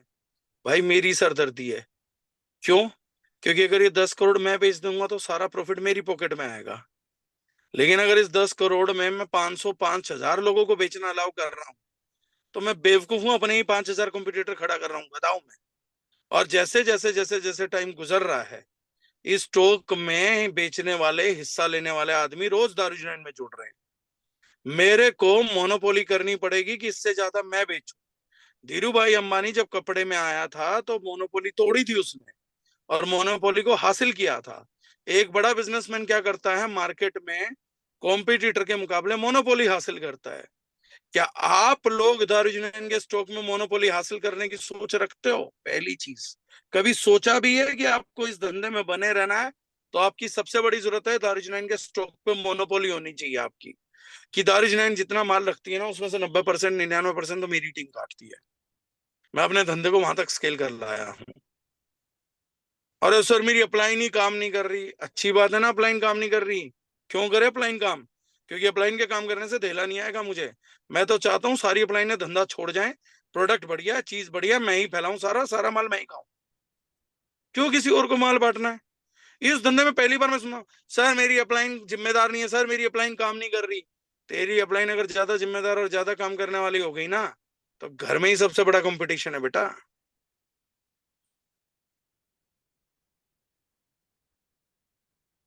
क्लैरिटी? खुद से एक सवाल करो, अगर ये धंधा तुम्हारा तो क्या इतना टर्नओवर काफी है? अपने धंधे में, अपने खुद के धंधे में 200 प्रोडक्ट होने के बावजूद हम घर चलाने लायक पैसा नहीं जुटा पाए हैं पिछले 1.5 साल से। क्या चीज तुम्हें डराती नहीं है? तुम धंधा बंद करने के लिए काम कर रहे हो, धंधे में बड़ा होने के लिए काम नहीं कर रहे।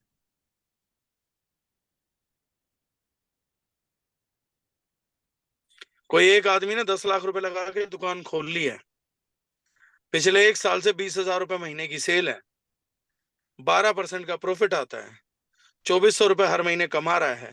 और एक आदमी मुझे पता है क्या बोल रहा है, कोई बात नहीं सर, धीरे धीरे धीरे धीरे से ये धंधा बड़ा हो जाएगा।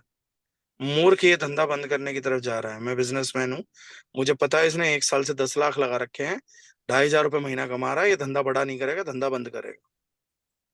क्योंकि इस धंधे में इसको लॉसेज ही लॉसेज हैं, अपनी दाल रोटी भी नहीं निकाल पाया। इसने काम ही नहीं करा ऐसे कि इसकी दाल रोटी निकले। तो ये धंधा चलाएगा नहीं, ये धंधा बंद करेगा। इसका विजन ही नहीं है धंधे को बनाने का, इसका धंधे को बंद करने का विजन है। समझ आ रहा हम गलती कहाँ कर रहे हैं? हम धंधा बढ़ाने की तरफ जा रहे हैं कि बंद करने की तरफ जा रहे हैं, ये रिमोट हमारे हाथ में। Upline downline company industry crypto प्रिप्टो किसी के हाथ में नहीं है। मेरे पास प्रोडक्ट है लेकिन मैं अपना धंधा नहीं बढ़ा पा रहा हूँ, इसका मतलब है कहीं ना कहीं मैं अपने बिजनेस के साथ जस्टिस नहीं कर पा रहा हूँ। नेटवर्किंग का चश्मा पहन के मैं 10 विचित्र चीजें सोचता रहता हूँ, और मैं सोचता हूँ ऑफलाइन धंधा बढ़ाएगी, डाउनलाइन धंधा बढ़ाएगी, कंपनी धंधा बढ़ाएगी, इंडस्ट्री धंधा बढ़ाएगी, लोग पॉजिटिव हो जाएंगे, धंधा बढ़ेगा, मैं धंधा बढ़ाऊंगा, मेरे को धंधा बढ़ाना है, मेरी ये जिम्मेदारी है, ये मैं सोच ही नहीं रहा हूं।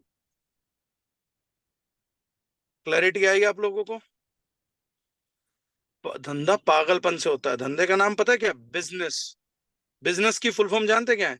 बिजीनेस। हर बड़ा आदमी, हर बड़े बिजनेसमैन की फैमिली को क्या शिकायत रहती है? टाइम ही दे पता। वो बोलते हैं बच्चों की पूरी जवानी गुजर गई, बचपना गुजर गया, बच्चों को कभी टाइम नहीं मिला। ऐसा बिजनेस किस फायदे का? और तुम लोग भी वो बिजनेस कर रहे हो और तुम्हारा टाइम प्लेंटी अवेलेबल है। तुम्हारा टाइम परिवार को भी मिल रहा है, दोस्तों को भी मिल रहा है, खेल को भी मिल रहा है, मूवी को भी मिल रहा है, एशिया कप को भी मिल रहा है, लाइफस्टाइल कोच बनने के लिए, फोटो खिंचवाने के लिए भी मिल रहा है। सब चीजों के लिए तुम्हारा टाइम अवेलेबल है, तो तुम काहे के बिजनेसमैन हो? एक बिजनेसमैन का टाइम तो अपनी औलाद को, सगी औलाद को नहीं मिल पाता, पूरे जवानी तक नहीं मिल पाता। और तुम उतना बड़ा ख्वाब देख रहे हो और तुम्हारा टाइम प्लेंटी में अवेलेबल है। सही नहीं कर रहे हो बेटा, सही नहीं समझे हो। किसी गलत अपलाइन, किसी गलत कोचिंग के मद्देनजर बहुत गलत जगह पे आ गए हो। इस तरीके से नहीं बढ़ पाएंगे हम साथ। धंधा चलाना है तो धंधा निभाना है,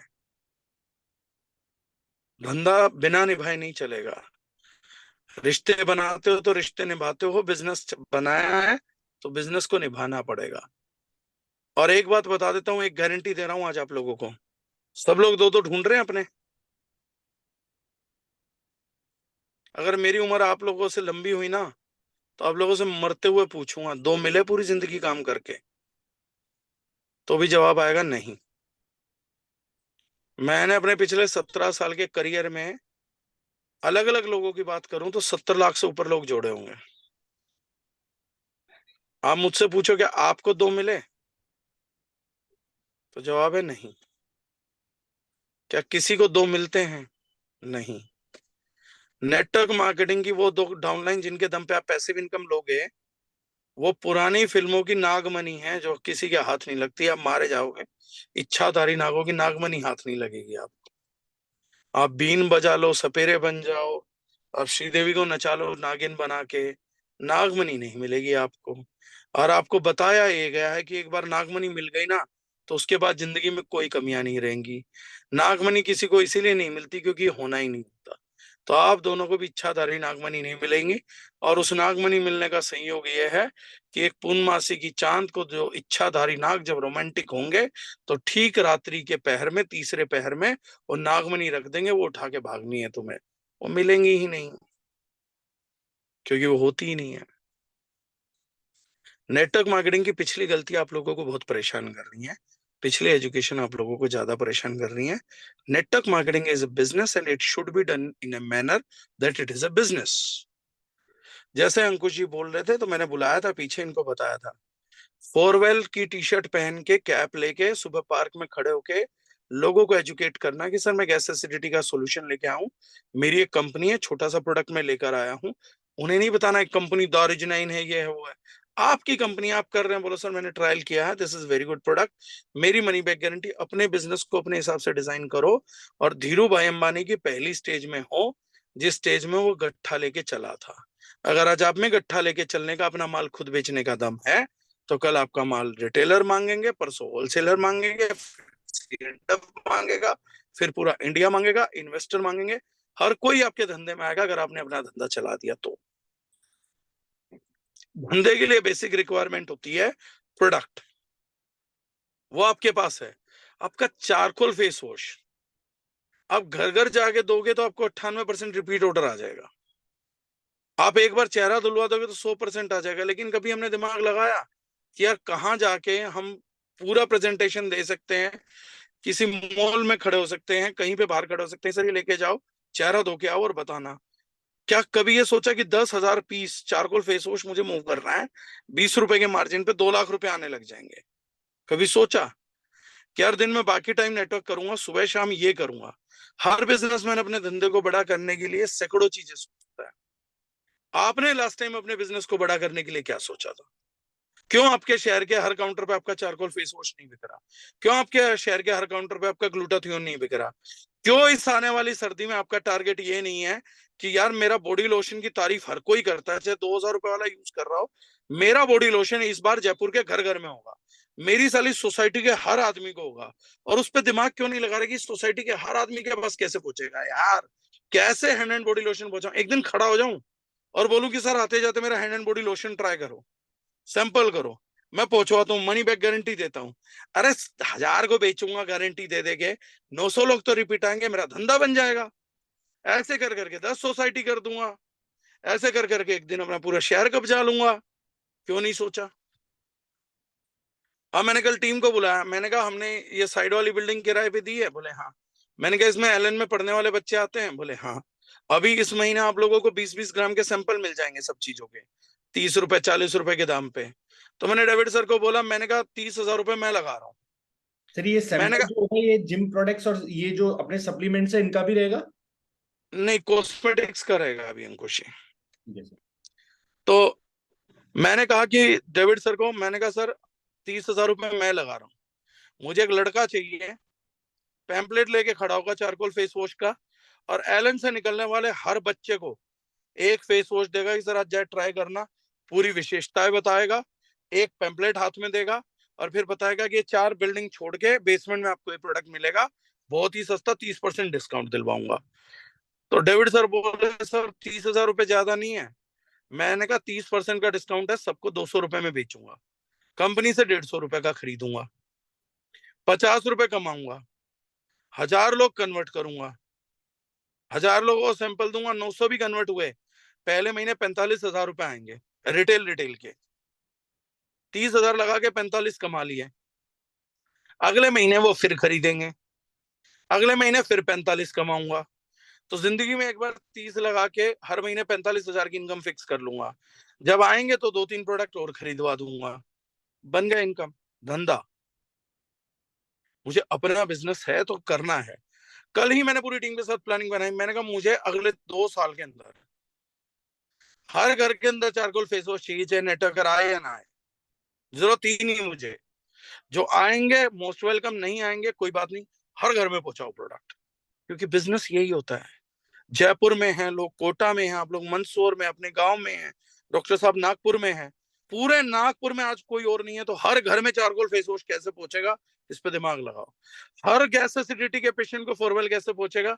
अभी आप मेरे पास आ जाना, गोवा के बाद दिल्ली रुकते हुए जाना, सब लोग जो आ रहे हैं।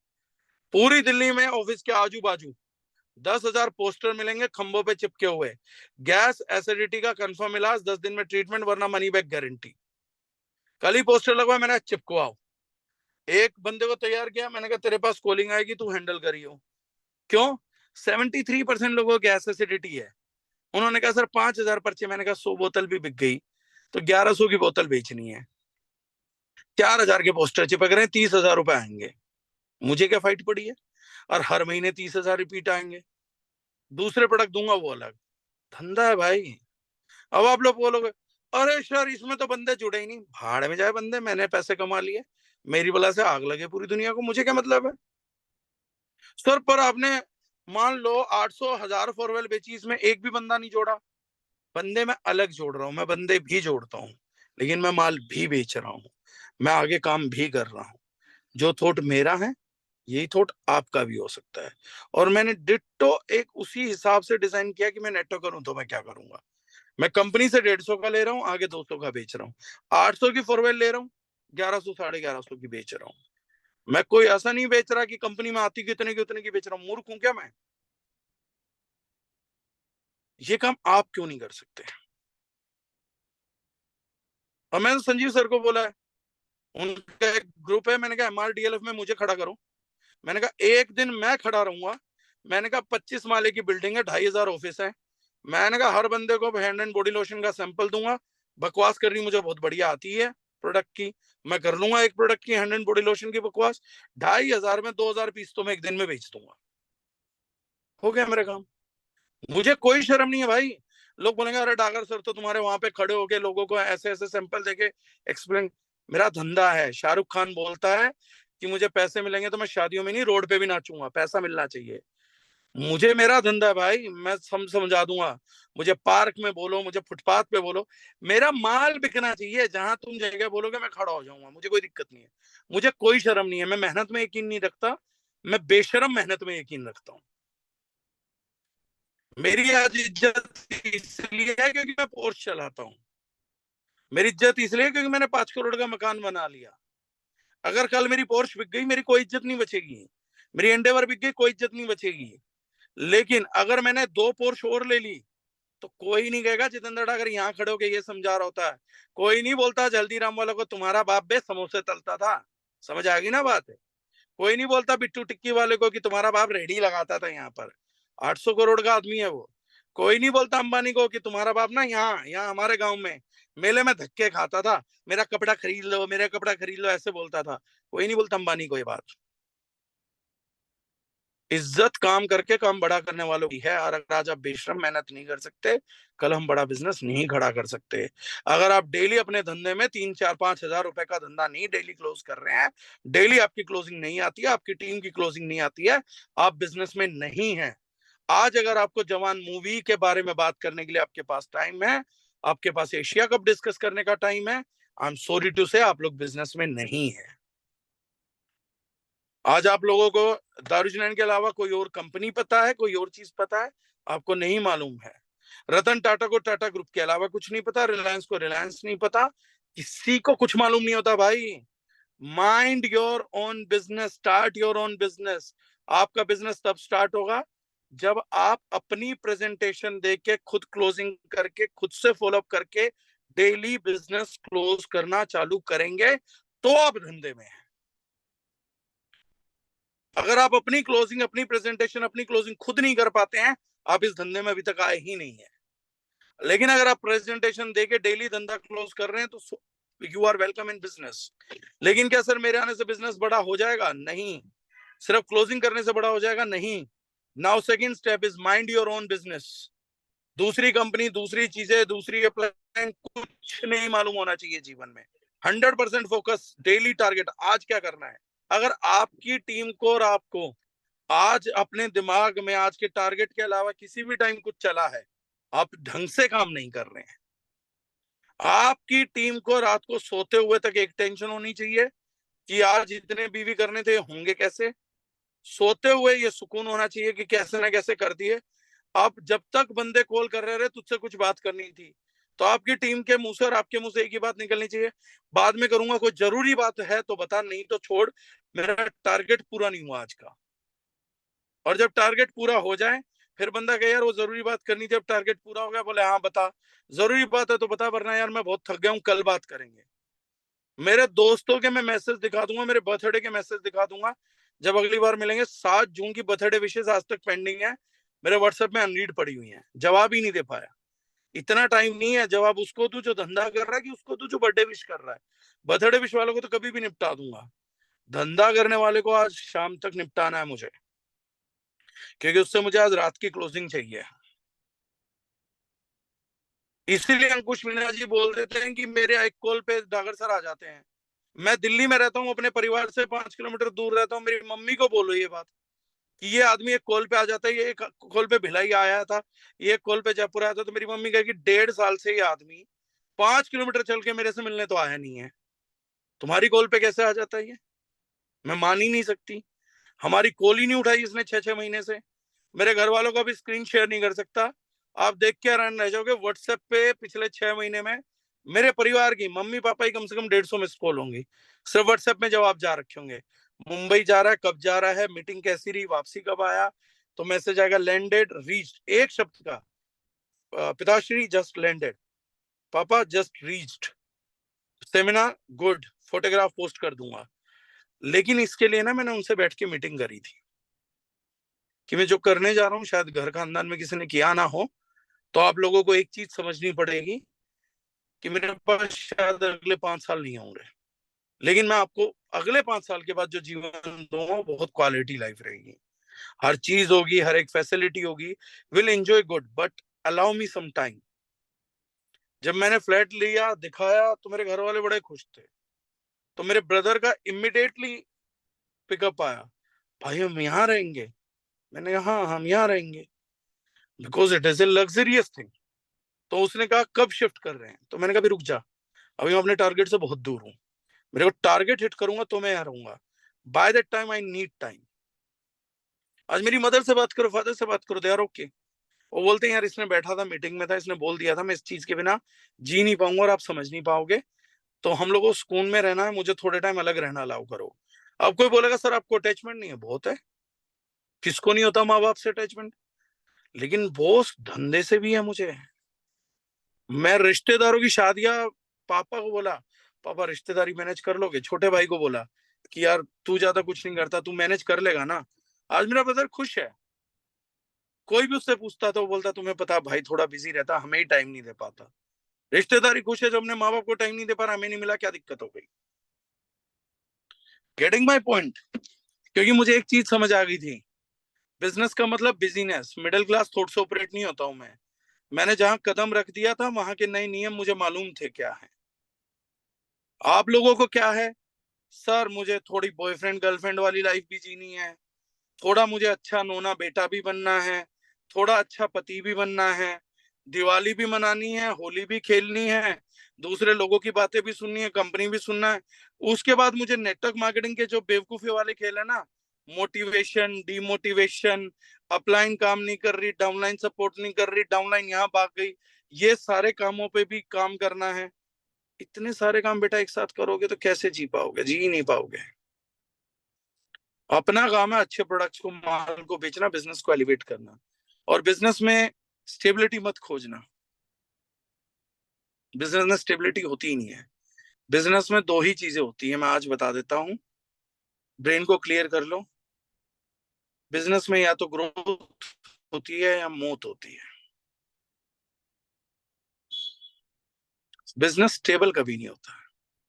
बिजनेस या तो बढ़ रहा है या मर रहा है, तीसरी स्टेज नहीं है इसमें। आप बोलो सर ऐसा कुछ करा दो ना तो बिजनेस बढ़े ना बिजनेस मरे, तो ऐसा कुछ तो मैं एक हसीन झूठ बोल दूंगा। तो जब तक तुम जिंदा हो मेरा बढ़ता रहेगा, जब तुम मरोगे मर जाओ, मुझे क्या फर्क पड़ता है, निचोड़ लूं। तुम पागल हो ही चुके हो, तुम सच जानना ही नहीं चाहते हो, तो झूठ के सारे कम से कम मुझे तो कमवाओ। और वो झूठ ये है कि तुम्हारा बिजनेस स्टेबल हो जाएगा, टेंशन ना लो। बिजनेस में याद रखना ये लाइन, या तो ग्रोथ होती है या मौत होती है। तो अगर आपका बिजनेस ग्रोइंग नहीं है तो डाइंग अपने आप है। तो इस महीने आपको अपना बिजनेस ग्रोइंग करना है कि डाइंग करना है, आप लोगों के हाथ में। और जो बिजनेस रोज नहीं कर रहा हो बिजनेस नहीं कर रहा बेटा। अगर तुम्हारे को रात को नींद आ जाती है ना बिना धंधा लॉगिन करे, सॉरी। और तुम छोटा धंधा करके सो जाते हो तो भी मेरी तरफ से तुम लोगों के लिए सॉरी। ये मैंने 2011 में डिसाइड कर लिया था कि मैं नेटवर्क मार्केटिंग और झूठ नहीं बोल पाऊंगा। तो मैंने पिछले 12 साल से मैं मोटिवेट ही नहीं कर पाया किसी को। किस चीज के लिए मोटिवेट करूं और क्यों मोटिवेट करूं? किसी को पैसा कमाने के लिए मेरे मोटिवेशन की जरूरत है तो मुझे आदमी नहीं चाहिए। हाँ, तुम्हें पैसा कमाने के लिए माइंडसेट देने के लिए मैं जिम्मेदार हूँ, ये जिम्मेदारी मैं खुद की मानता हूँ। लेकिन वो माइंडसेट मजे वाला, दो लोग ढूंढने वाला माइंडसेट नहीं है, दूसरी कंपनियां ढूंढने वाला माइंडसेट नहीं है। सर मैं दारू जुनाइन तो छोड़ दूंगा लेकिन बिजनेस नहीं छोड़ सकता, वो माइंडसेट नहीं है। तुम्हें पता ही नहीं है गंगाधर शक्तिमान है, तुम दो में से एक को चुन ही नहीं सकते हो। बिजनेस ही दारू जुनाइन है, दारू जुनाइन ही बिजनेस है, क्योंकि बिजनेस तुम्हारे लिए कुछ और है ही नहीं। आज अगर दारू जुनाइन नहीं बनेगी दीपक वैष्णव जी, कल सुबह कौन सा बिजनेस करोगे? पकोड़े का ठेला? सुधीर जी क्या करोगे? जूते काटोगे? क्या करोगे कुलदीप जी? बैट बॉल बेचोगे सुबह? अरे जब कोई और बिजनेस है ही नहीं तो एक चीज क्यों नहीं समझ आ रही? चाचा ही भतीजा है, भतीजा ही चाचा, चाचा कुछ है ही नहीं। क्यों किसी बेवकूफ लीडर, बेवकूफ मेंटोर, बेवकूफ थर्ड क्लास दूसरे डायरेक्ट सेलर्स को सुन के कंफ्यूज हो रहे हो? गंगाधर ही शक्तिमान है, दारुजिनाइन ही बिजनेस है, कंपनी नहीं है।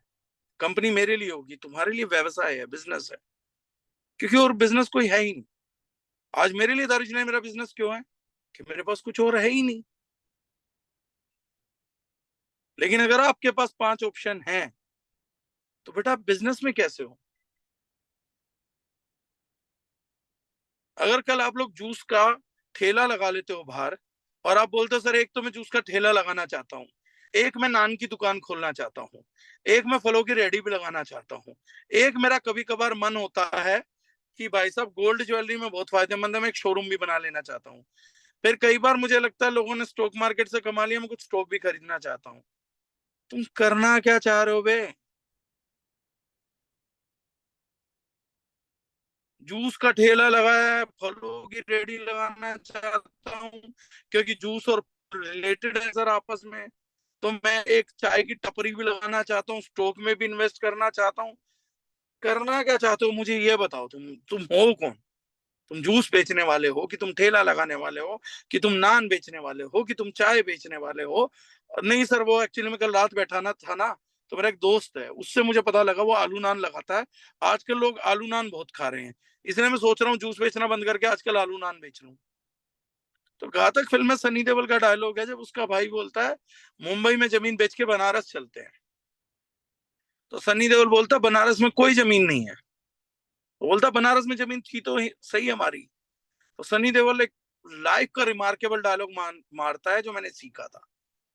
तो सनी देओल उसको बोलता कायरो की कहीं कोई जमीन नहीं होती, यहाँ कात्या ने छीन ली, वहां कल कोई और कात्या छीन लेगा। कमजोर लोगों का बेटा कहीं कोई बिजनेस नहीं होता, ना प्रोडक्ट में, ना क्रिप्टो में, ना नेटवर्किंग में, ना अंबानी के साथ, ना प्लास्टिक में, ना कपड़ों में। धंधा जिसको करना आता वो हर जगह कर लेता, जो कहीं नहीं कर पाता कहीं नहीं कर पाता बेटा। मैंने नेटवर्किंग में सूट लेंस भी बेची हैं, मैंने नेटवर्क मार्केटिंग में घड़ियां भी बेची हैं, मैंने इंश्योरेंस भी बेचा कॉलेज टाइम में 15,000 रुपए का 2005-06 के अंदर। और मैं आज सप्लीमेंट भी बेच रहा हूँ और मैंने केमिकल फ्री प्रोडक्ट्स भी बेचे हैं। क्यों? क्योंकि बिजनेस करना आता है, बिजनेस किया है, धीरे धीरे प्रोडक्ट की समझ आती गई, बड़े होते गए।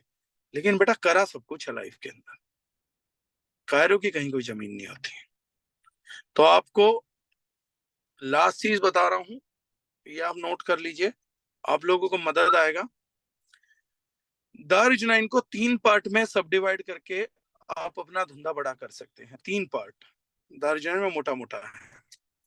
एक तो है टीम, तो आप बना ही रहे हो, नेटवर्किंग पे तो हम कुछ ज्ञान देते ही रहते हैं और आप लोगों को नॉलेज है, तो नेटवर्किंग पे मैं आज थोड़ी कम बात करूंगा, वो आप लोगों को आती है और हम रेगुलर बात करते रहेंगे। टीम बनाने पे, लोगों को लाने पे, बिल्ड करने पे, उसका आज मैंने बता दिया। एम्प्लॉयमेंट साइट रखो कि वो आएगा, तुम ट्रेन करोगे, फिर भी छोड़ के जाएगा और ये चलता रहेगा, हर कंपनी के साथ चलता है। ये आज तुम्हें समझ आया होगा, मैंने एक मीटिंग पहले भी ली थी। दूसरी बात, दारुजनाइन में 3 पार्ट है जिससे तुम अपना व्यवसाय खड़ा करोगे, अपना धंधा खड़ा करोगे। अपने धंधे का मतलब है जहां तुम लोग नहीं जोड़ रहे हो लेकिन तुम्हारा माल खुद से बिक रहा है, कि तुम्हारी अपनी सेल है हाथ में, 2 लाख, 5 लाख, 10 लाख, 20 लाख। कुछ ही 2 मिनट फोन रख दो, आपका चेहरा दिखता रहता है, मैं मोटिवेटेड रहता हूँ। तो बड़ी इंपॉर्टेंट बात बता रहा हूँ, ध्यान से सुनना बेटा ये बात मेरी। हरियाणा के एक सीएम हुए जिनका नाम रहा ओम प्रकाश चौटाला।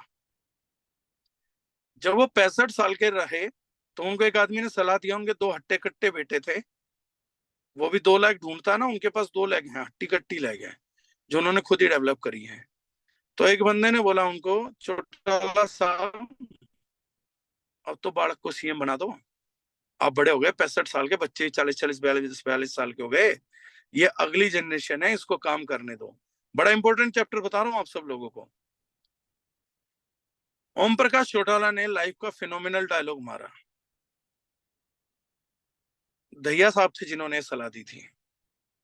बोले दहिया साहब, राज और खाज अपने हाथ से करे तभी मजा आता है आदमी। उसने अपनी औलाद को भी सत्ता नहीं दूंगा भाई, पावर नहीं दूंगा जब तक जिंदा हूं। और ओम प्रकाश चौटाला जेल गया, उसने पावर दी, और आज उसके दोनों बेटे अलग अलग हो गए, और दूसरे का बच्चा जो है आज डिप्टी सीएम है, और ओम प्रकाश चौटाला की कोई कुत्ते जैसी औकात नहीं है। ओम प्रकाश चौटाला झूठ नहीं बोल रहा था।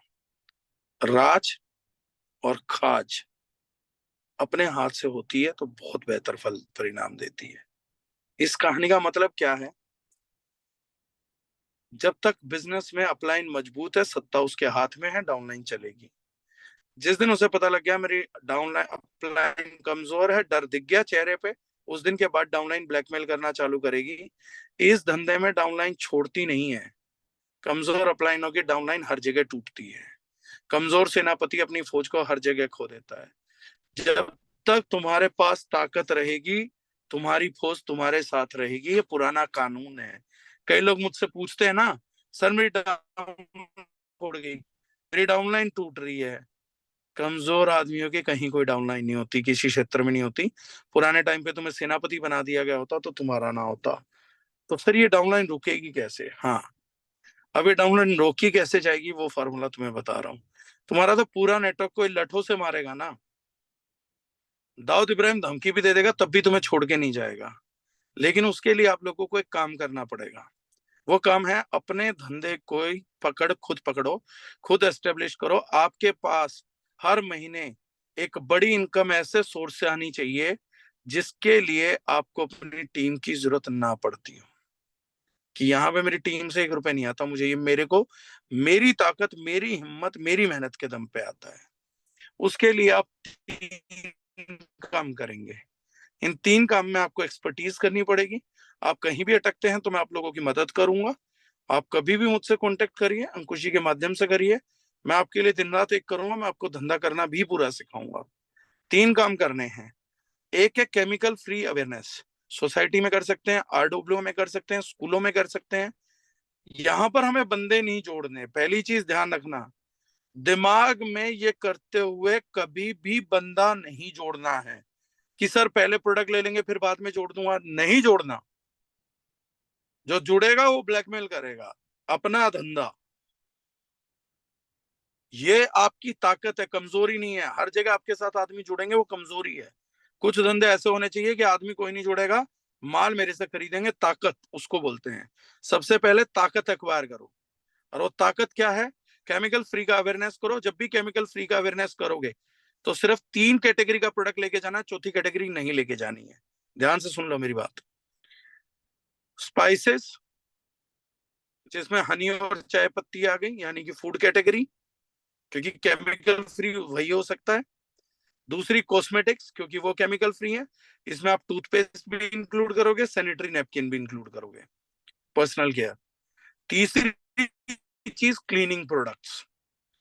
अगर आप केमिकल फ्री का कैंपेन कर रहे हो और आपके यहाँ पे स्पोर्ट्स सप्लीमेंट रखा हुआ है तो आप गलत हो। आप केमिकल फ्री का कैंपेन कर रहे हो, सेजेस एंड सीज रखा हुआ है, आप गलत हो। सेजेस एंड सीज, जीआईटी, ये सब टीसी, ये सब सेगमेंट केमिकल फ्री के लिए नहीं है। ये सब इफेक्टिव ट्रीटमेंट्स है, मेडिसिन है। इनको केमिकल फ्री के अपने कॉन्सेप्ट से दूर रखो। केमिकल फ्री का मतलब होता है हम एक घर को केमिकल्स में रिड्यूस कर रहे हैं। तो हम 3 कैटेगरी से रिड्यूस करते हैं, स्पाइस से, शहद से, चाय पत्ती से, पर्सनल केयर प्रोडक्ट से और क्लीनिंग प्रोडक्ट से। क्लियर हो गया बेटा पहला कॉन्सेप्ट? केमिकल फ्री का कैंपेन बड़ा करो, लेकिन जब भी केमिकल फ्री का प्रोडक्ट करो, यही 3 प्रोडक्ट कैटेगरी तुम्हारे दिमाग में रहनी चाहिए, चौथी नहीं। और वो मीटिंग करो तो उसमें बाकी प्रोडक्ट दिखने भी नहीं चाहिए। दूसरा कैंपेन करो गैस एसिडिटी का, जो कैंपेन है फोरवेल का। दूसरा कोई प्रोडक्ट लेकर ही नहीं जाना है, सिर्फ एक ही प्रोडक्ट फोरवेल, ज्यादा से ज्यादा जीआईटी। गैस एसिडिटी पे फोरवेल जीआईटी, तीसरी बात ही नहीं करनी, केमिकल फ्री की बात नहीं करनी। मुद्दा होना है सिर्फ गैस एसिडिटी, दूसरा को मुद्दा ही नहीं करना डिस्कस। इसका कैंपेन कहीं करो, पार्कों में करो, कहीं पर भी करो, ये कैंपेन बिल्ड करो। तीसरा कैंपेन करो एल्कलाइन वाटर का, ये कहीं पर भी कर सकते हो। अगेन प्रोडक्ट क्या है? फोरवेल, इसमें डेमो करो। पहले वाले में सिर्फ साइंस भी समझा के बातचीत भी करके कर दोगे तो भी चलेगा, लेकिन जब एल्कलाइन वाटर का करोगे तो पूरा डेमोन्स्ट्रेशन करना आना चाहिए, जिसको बोल सकते हो वाटर क्वालिटी एनहेंसमेंट का डेमो। तो आप बात करोगे केवल वाटर क्वालिटी एनहेंसमेंट की। उस टाइम ये मत करना सर मैंने केमिकल फ्री की बात करी, कुछ लोग मुझे दिख रहे थे स्पोर्ट्स सप्लीमेंट खरीद लेंगे। सब कुछ एक जगह मत बेचो, आपका जो बिक रहा है वो बेच के बाहर आ जाओ। चौथा कैंपेन करना है आप लोगों को मेडिकल कैंप्स, जिसमें आप सेजेस एंड सीज निकालेंगे। पांचवा कैंपेन है एनर्जी 9 प्रो, जो आप अभिषेक रायकवर से लगातार सीख रहे हो, जो ट्रेनर टू ट्रेनर होगा वो कैसे करना है। उसका बेस्ट कोच अभिषेक है, जिसकी मीटिंगें लगी रहती हैं, आप लोग वहां लगे रहो। ये पांचवा कैंपेन है, इससे आपकी एनर्जी 9 प्रो की रेंज मजबूत होगी, ट्रेनर्स के साथ आपकी रिटेलिंग मजबूत होगी। ये बिजनेस टीम के दम पे नहीं, खुद के दम पे आएगा, तो आप लोगों का कॉन्फिडेंस भी बढ़ेगा, आपके पर्सनल रिलेशनशिप बनेंगे। जैसे आज मैं बोलता हूँ, चाहे दारुजुनैन रहे ना रहे, अभिषेक का बिजनेस जो है वो कंफर्म है, क्योंकि 200 ट्रेनर्स के साथ उसके रिलेशनशिप है। वो कोई भी माल बेचेगा, कहीं भी बेचेगा, हर ट्रेनर 20-30 हजार का माल बेचेगा। अभिषेक की 20-30 लाख हर महीने की सेल कंफर्म है, ना नेटवर्क रहे ना कुछ भी रहे तो भी उसका काम चलेगा, राइट।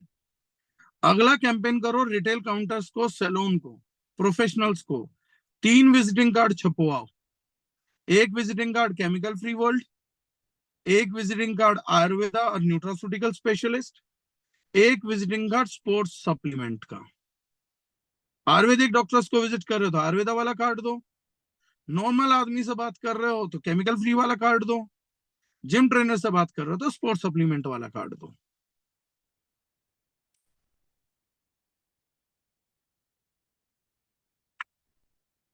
मैं जतिन जी के बोलने पे रिपीट कर रहा हूँ, 3 विजिटिंग कार्ड बेटा chemical free, nutrition expert, Ayurveda expert, ये 3 चीजें, या आयुर्वेदा डीलर्स, 3 कार्ड करके कुछ भी जहां फील्ड करना चाह रहे हो। लेकिन बेटा अपनी फील्ड लगाना चालू करो, रोज अपना धंधा क्लोज करना चालू करो। टीम के अलावा 2-2 घंटे 3-3 घंटे निकालो। जैसे मैं बोलता हूँ सुबह पार्क एक्टिविटी करो,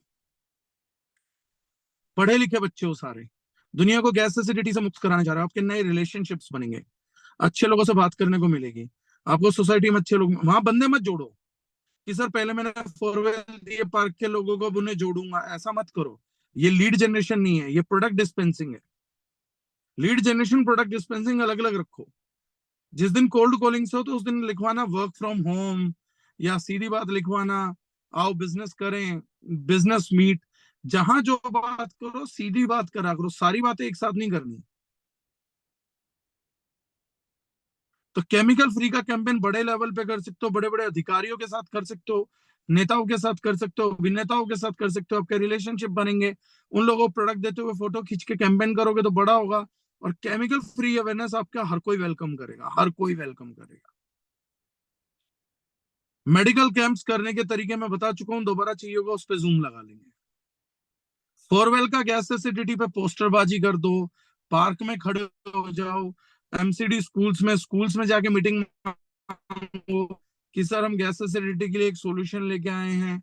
अल्कलाइन वाटर का आप इन सब जगहों पे कर सकते हो, धर्मशाला में कर दो, मंदिर वालों से बोल दो कि सर एक दिन फ्री में अल्कलाइन वाटर की टेस्टिंग करेंगे, जो भी लोग गैस एसिडिटी है एक अपना फ्लैक्स छपवाओ, मंदिर में पीछे दीवार पे चिपकाओ और बोलो कि यहाँ है फ्री वाटर डेमो के लिए आ जाओ। पोस्टर बांट दो एक RWA की सोसाइटी में कि अपने पानी की फ्री वाटर टेस्टिंग के लिए हमें बुलाएं, डेमो के लिए। फ्री वाटर टेस्टिंग करने जाओगे दो काम ही तो करें, पीएच की ORP की ड्रॉप्स डाल के दिखानी है, फिर अपना फोरवेल का डेमो करना है, सेल्स आएंगी। लेकिन सबसे पहले बेटा धंधे में हो ना तो सेल्स पे कब्जा करो, और सेल्स पे बड़ा कब्जा करो। मतलब तुम्हारा टर्नओवर मैं पूछूं कि बताओ कुंदन जी आपका टर्नओवर क्या है, तो आज से आदत डालो सर इस महीने 5 लाख मेरा रहा और टीम से मैंने इतना किया। दिमाग ही बना लो कि मेरा टर्नओवर ये, टीम का टर्नओवर ये है। टीम का टर्नओवर सारा मिला के एक जगह बताना ये गलत आदत है।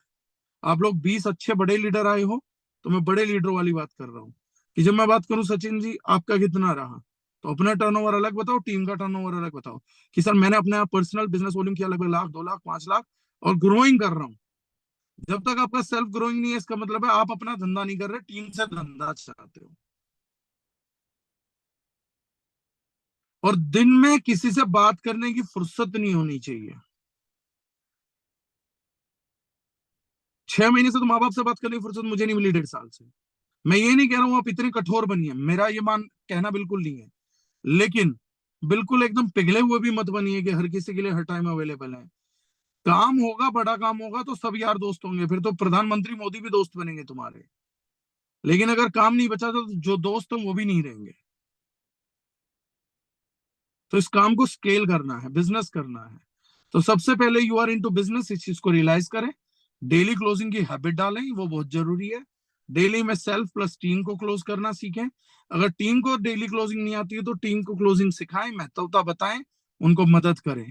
तीसरी चीज, लोग एम्प्लॉय हायर नहीं करते, लोग एम्प्लॉय डेवलप करते हैं। तो आपको डाउनलाइन हायर नहीं होगी, डाउनलाइन को डेवलप करना पड़ेगा। और काम कब तक करना, मेहनत कब तक करनी है, मरते दम तक। नेटवर्क मार्केटिंग में जब तक आपके दिमाग में एक चीज क्लियर नहीं होगी ना तब तक गुमराह होते रहोगे।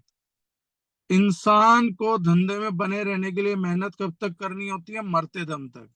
आज एग्जांपल देता हूं, धीरू भाई अंबानी की पूरी जिंदगी खत्म हो गई, मुकेश अंबानी की पूरी जिंदगी मेहनत करते हुए खत्म हो गई। आज अगर इसके तीनों बेटे सिर्फ 10 साल अय्याशी कर लें तो अंबानी नंबर 1 से कुर्सी पे से गिरेगा और पहली 10,000 कुर्सियों में भी नाम नहीं रह जाएगा। बिजनेस इतना अनस्टेबल है। 2 पीढ़ियां खत्म हो गई, तीसरी पीढ़ी 10 साल भी टॉप पे नहीं रह सकती बिना मेहनत करे। बिजनेस का मतलब है लगातार मेहनत, लगातार मेहनत, लगातार मेहनत।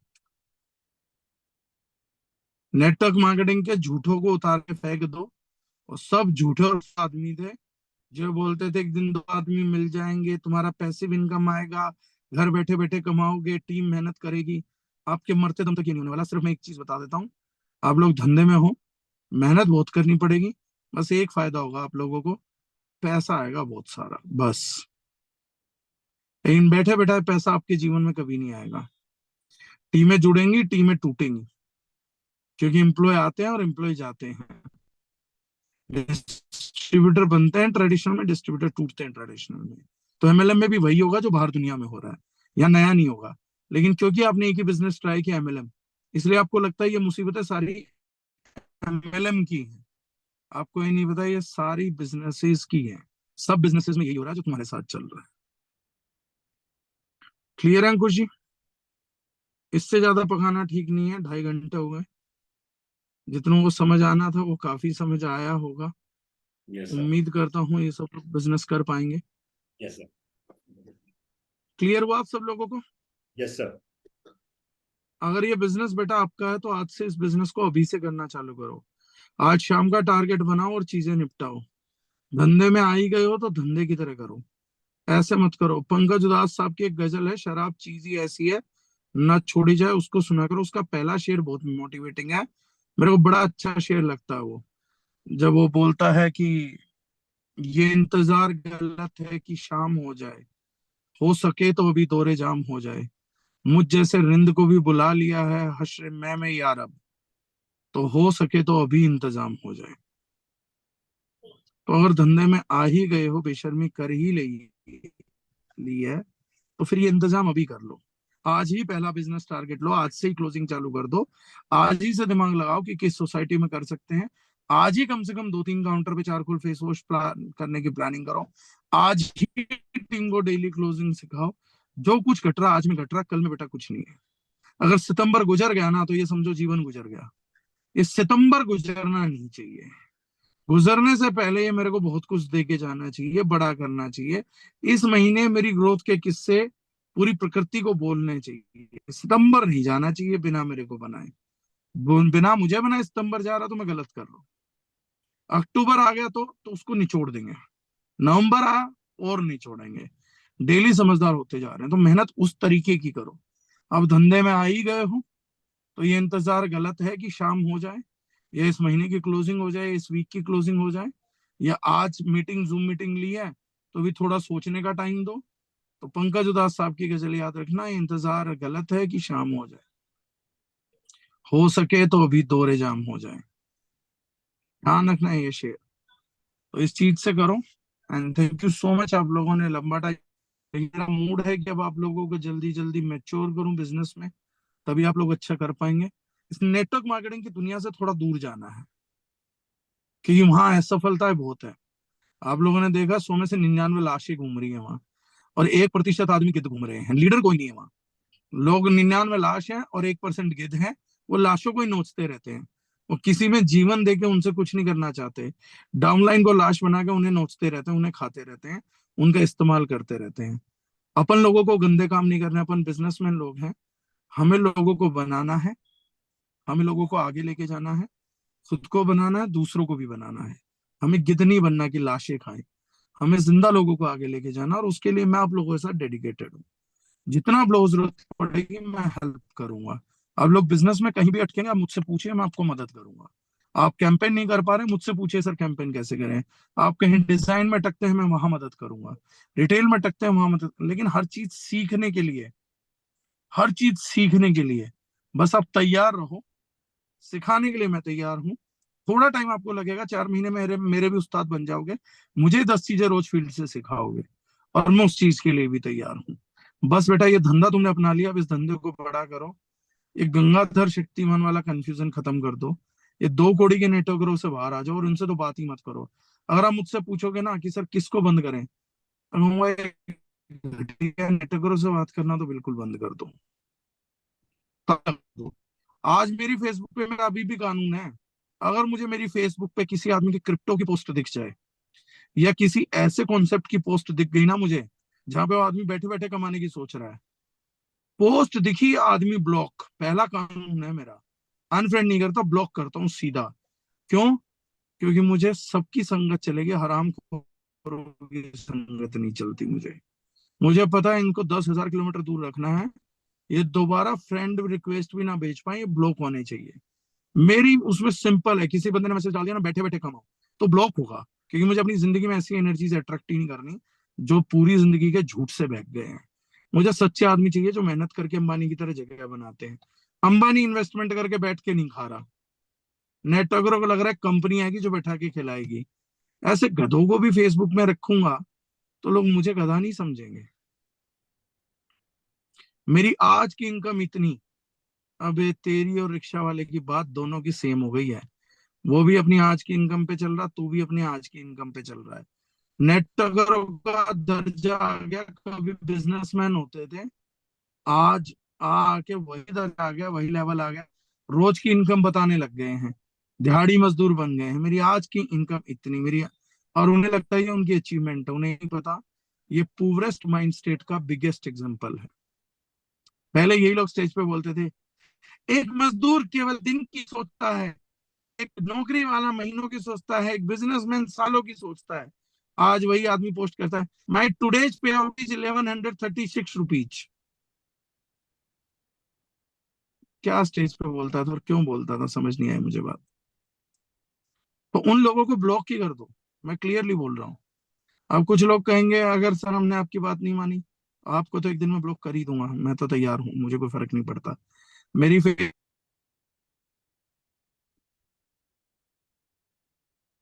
सर का आई थिंक मुझे लगता है नेटवर्क का इशू था सर, बेसमेंट में पहुंच गए थे ऑफिस के, तो इसलिए शायद डिस्कनेक्ट हो गया होगा।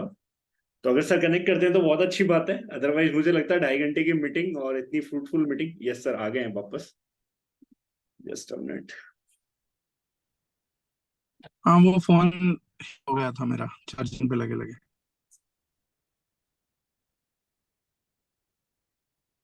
चलें अंकुश जी, बाय करें। Done sir, thank you sir, मजा आ गया सर, बेस्ट वेलकम बेटा। मीटिंग। मतलब हर मीटिंग अटेंड करते हैं आपकी, ऐसा लगता है ये वाली बेस्ट है, ये वाली लास्ट है, मतलब ठीक है, इससे बढ़िया कुछ हो ही नहीं सकता, लेकिन हर बार कुछ ना कुछ नया निकल के आता है। तो thank you so much sir. मैं जब तक धंधे वाले बना नहीं दूंगा तब तक छोड़ूंगा नहीं, मैं वो तोड़ेंगे नहीं तब तक छोड़ेंगे नहीं वाला हिसाब किताब है। जब तक तुम्हें मार मार के पीट पीट के मैं बिजनेस प्लान नहीं बना दूंगा, छोड़ने वाला नहीं हूँ। मैं तुम्हें नेटवर्कर छोड़ूंगा नहीं किसी भी हालत में। ये मैंने जिस दिन जुड़े थे उसी दिन कमिट कर लिया, धीरे धीरे लगेगा। छेनी हथौड़ा लेके इतना पीटना कि जितने छिलके सारे निकालने हैं A to Z, एक भी छिलका छोड़ना वो वाला। बिल्कुल सर, बिजनेसमैन जब तक नहीं बन जाओगे तब तक तराशता रहूंगा। बिल्कुल सर, अच्छी किस्मत है कि सर आप मिल गए, नहीं तो ठीक है वही सर हम भी आपको छोड़ेंगे नहीं जब तक दार्जो 9 की और आपकी खुमारी हम तक पूरी चढ़ेगी नहीं। हमारे को पूरा नशा चाहिए आपका और दार्जो 9 का। Complete Anil ji, thank confirm you है। Sir, thank you. मैंने ना थोड़ा चैनल लेके लगा रहूंगा सर। ये हाँ जितने बस सर, नेटवर्किंग की परतें थी ये सारी हम सिर्फ सरेंडर करें सर। सरेंडर करने में कभी कभी आगे पीछे हो जाती तो छीनी छटक जाती है, तो छीनी हमारे को भले लगे, वो हमारे को बनाती रहेगी और एक दिन मूर्ति बन जाएगी सर। नहीं वो चलता रहेगा सर। वो अरिजीत थैंक का यू, गाना ना, कतरा कतरा सब सवारेंगे। तो कतरा कतरा थैंक यू। सारी नेटवर्किंग के छिलके उतारेंगे, चिंता ना करो। इनमें से आप में से एक भी बच्चा इस साल के अंत तक नेटवर्कर नहीं बचेगा, ये मेरी गारंटी है। और अगले साल हम सिर्फ बिजनेस करेंगे शुद्ध। अभी तक तो मेरी मेहनत दो जगह लग रही है कि एक तो नेटवर्किंग छुड़ानी पड़ रही है, एक बिजनेस पकड़ाना पड़ रहा है। नेटवर्किंग छुड़ाना उसमें से ज्यादा मुसीबत का काम है। बिजनेस तो मैं करवा दूं, लेकिन नेटवर्किंग छुड़वाना बहुत बड़ी महाभारत है। चिपक के बैठ गए आदमी फेविक्विक की गोंद से। नेटवर्किंग छुड़वाता हूँ तो ऐसा लगता है गर्लफ्रेंड छुड़वा रहा हूँ। तो वो नेटवर्कर का थोड़ा दर्जा छूट जाए तो बच्चे बिजनेसमैन बढ़िया बनेंगे, लेकिन बना के छोड़ूंगा मैं, मेरी भी जिद पक्की है। Definitely sir, thank 100%। You sir. चलिए ठीक है अंकुश जी, चलता बिल्कुल, हूँ, फोन थैंक यू पे सो जवाब मच दे सर। रहा हूँ। Yes sir, thank you sir, thank you, God bless you sir, thank you. Thank you so much Anil ji, and thank you everyone and best of luck बेटा आज की closing के लिए। धंधा आज से शुरू करो, आज अगर नहीं हुआ तो आज से शुरू करो, and think for the ideas. तुम में से जो भी अटकेगा उसके लिए मैं बैठा हूँ, अंकुश जी बैठे हैं, सब लोग बैठे हैं। Think for the ideas, RWA कैसे निपटाना है, शेयर कैसे निपटाना है, हर काउंटर पे कैसे पहुंचना है, 24 घंटा धंधा कैसे बढ़ाना है, सिर्फ ये सोचना, और टीम कैसे बढ़ानी है। धंधे का एक हिस्सा टीम है, टीम एकमात्र धंधा नहीं है, ध्यान रखना बस। ठीक है, चलो काफियों से तो गोवा मुलाकात होगी, स्विमिंग पूल में बात करेंगे। Bye bye, tata, take care. Thank you sir. Thank you sir, thank you so much sir. Thank you. तो आज हमारी G20 समिट हुई है। थैंक यू 20 लोग थे। तो अब उम्मीद ये करता हूँ कि सबसे इंपॉर्टेंट चीज है कि ये 20 लोग की जो मीटिंग हुई है ना, इसमें मतलब लाइक मैंने ग्रुप में फोटो डाला है, तो हर कोई इंसान ये देख रहा होगा, अच्छा ये था, अच्छा ये नहीं था, अच्छा ये था, ये नहीं था। तो एटलीस्ट जो थे उनके रिजल्ट अगले 2 दिन के अंदर, 3 दिन के अंदर दिखने चाहिए। अगले 2 दिन के 3 दिन के अंदर हमारी एक्टिविटी, हमारे रिजल्ट उस तरीके से दिखने चाहिए कि भैया ये मीटिंग हुई थी, और ये मीटिंग हुई थी, ये इस मीटिंग का इम्पैक्ट है कि इतना सब कुछ चेंज हो रहा है, इतना सब कुछ बदल रहा है। तो जो आज हमारी मीटिंग हुई है, जो मीटिंग में बातें बताई गई है, उनको इंप्लीमेंट करना है, और इंप्लीमेंट करके ग्रुप पे, स्टेटस स्टोरीज पे, हर जगह वो फोटोज हमारे आने चाहिए, हर जगह वो वीडियोस हमारे आनी चाहिए, जिससे इंप्लीमेंटेशन दिखे कि हमने एग्जैक्टली जो बातें सीखी उनको हमें इंप्लीमेंट भी किया है और उनसे कहीं ना कहीं हमारा बेनिफिट भी हो रहा है। तो ये बातें भी हमें ग्रुप पे, स्टेटस स्टोरीज पे, चाहे अपनी सेल्फ आईडी पे, हर जगह पुश करनी है। और जितने भी लोग एटलीस्ट यहाँ जो फेसेस दिख रहे हैं, इन फेसेस को यहाँ बुलाने का सबसे बड़ा रीजन ये था कि ये लोग वो हैं जो उस हद तक जा सकते हैं, उस हद तक अपने बिजनेस को डेवलप करने के लिए कर सकते हैं। तो एटलीस्ट मैं बोलूंगा हर एक इंसान को मिनिमम 10,000 बीवी सेल्फ आईडी का टारगेट लेके तो काम करना ही करना है, जो सर ने बताया उस तरीके से कि 10,000 बीवी सेल्फ आईडी पे चढ़ेगा ही चढ़ेगा मिनिमम, इतना तो मिनिमम करेंगे। मतलब मैंने तो खुद 1.5 साल में पहली बार अपना आरसीबी कंप्लीट किया है, नहीं तो कभी ऐसा नहीं हुआ था कि 2500 बीबी किया। तो एटलीस्ट जितने भी लोग प्रेजेंट है, ईच वन ऑफ यू, हर एक इंसान को मैं बोलूंगा कि हर एक इंसान 10,000 बीबी तो कम से कम हम करेंगे ही करेंगे अपना, इतना तो हमारी आईडी पे चढ़ेगा ही चढ़ेगा।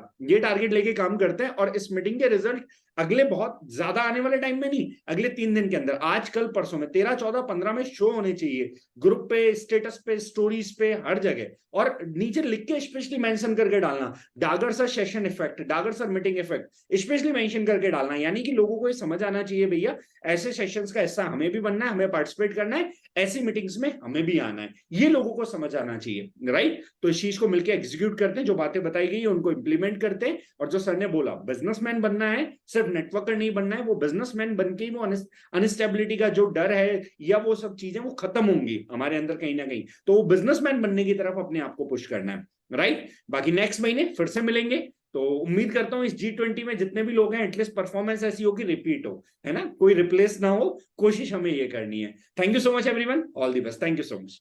Thank you Ankush sir, God bless you, thank you. Thank you sir. Thank you sir.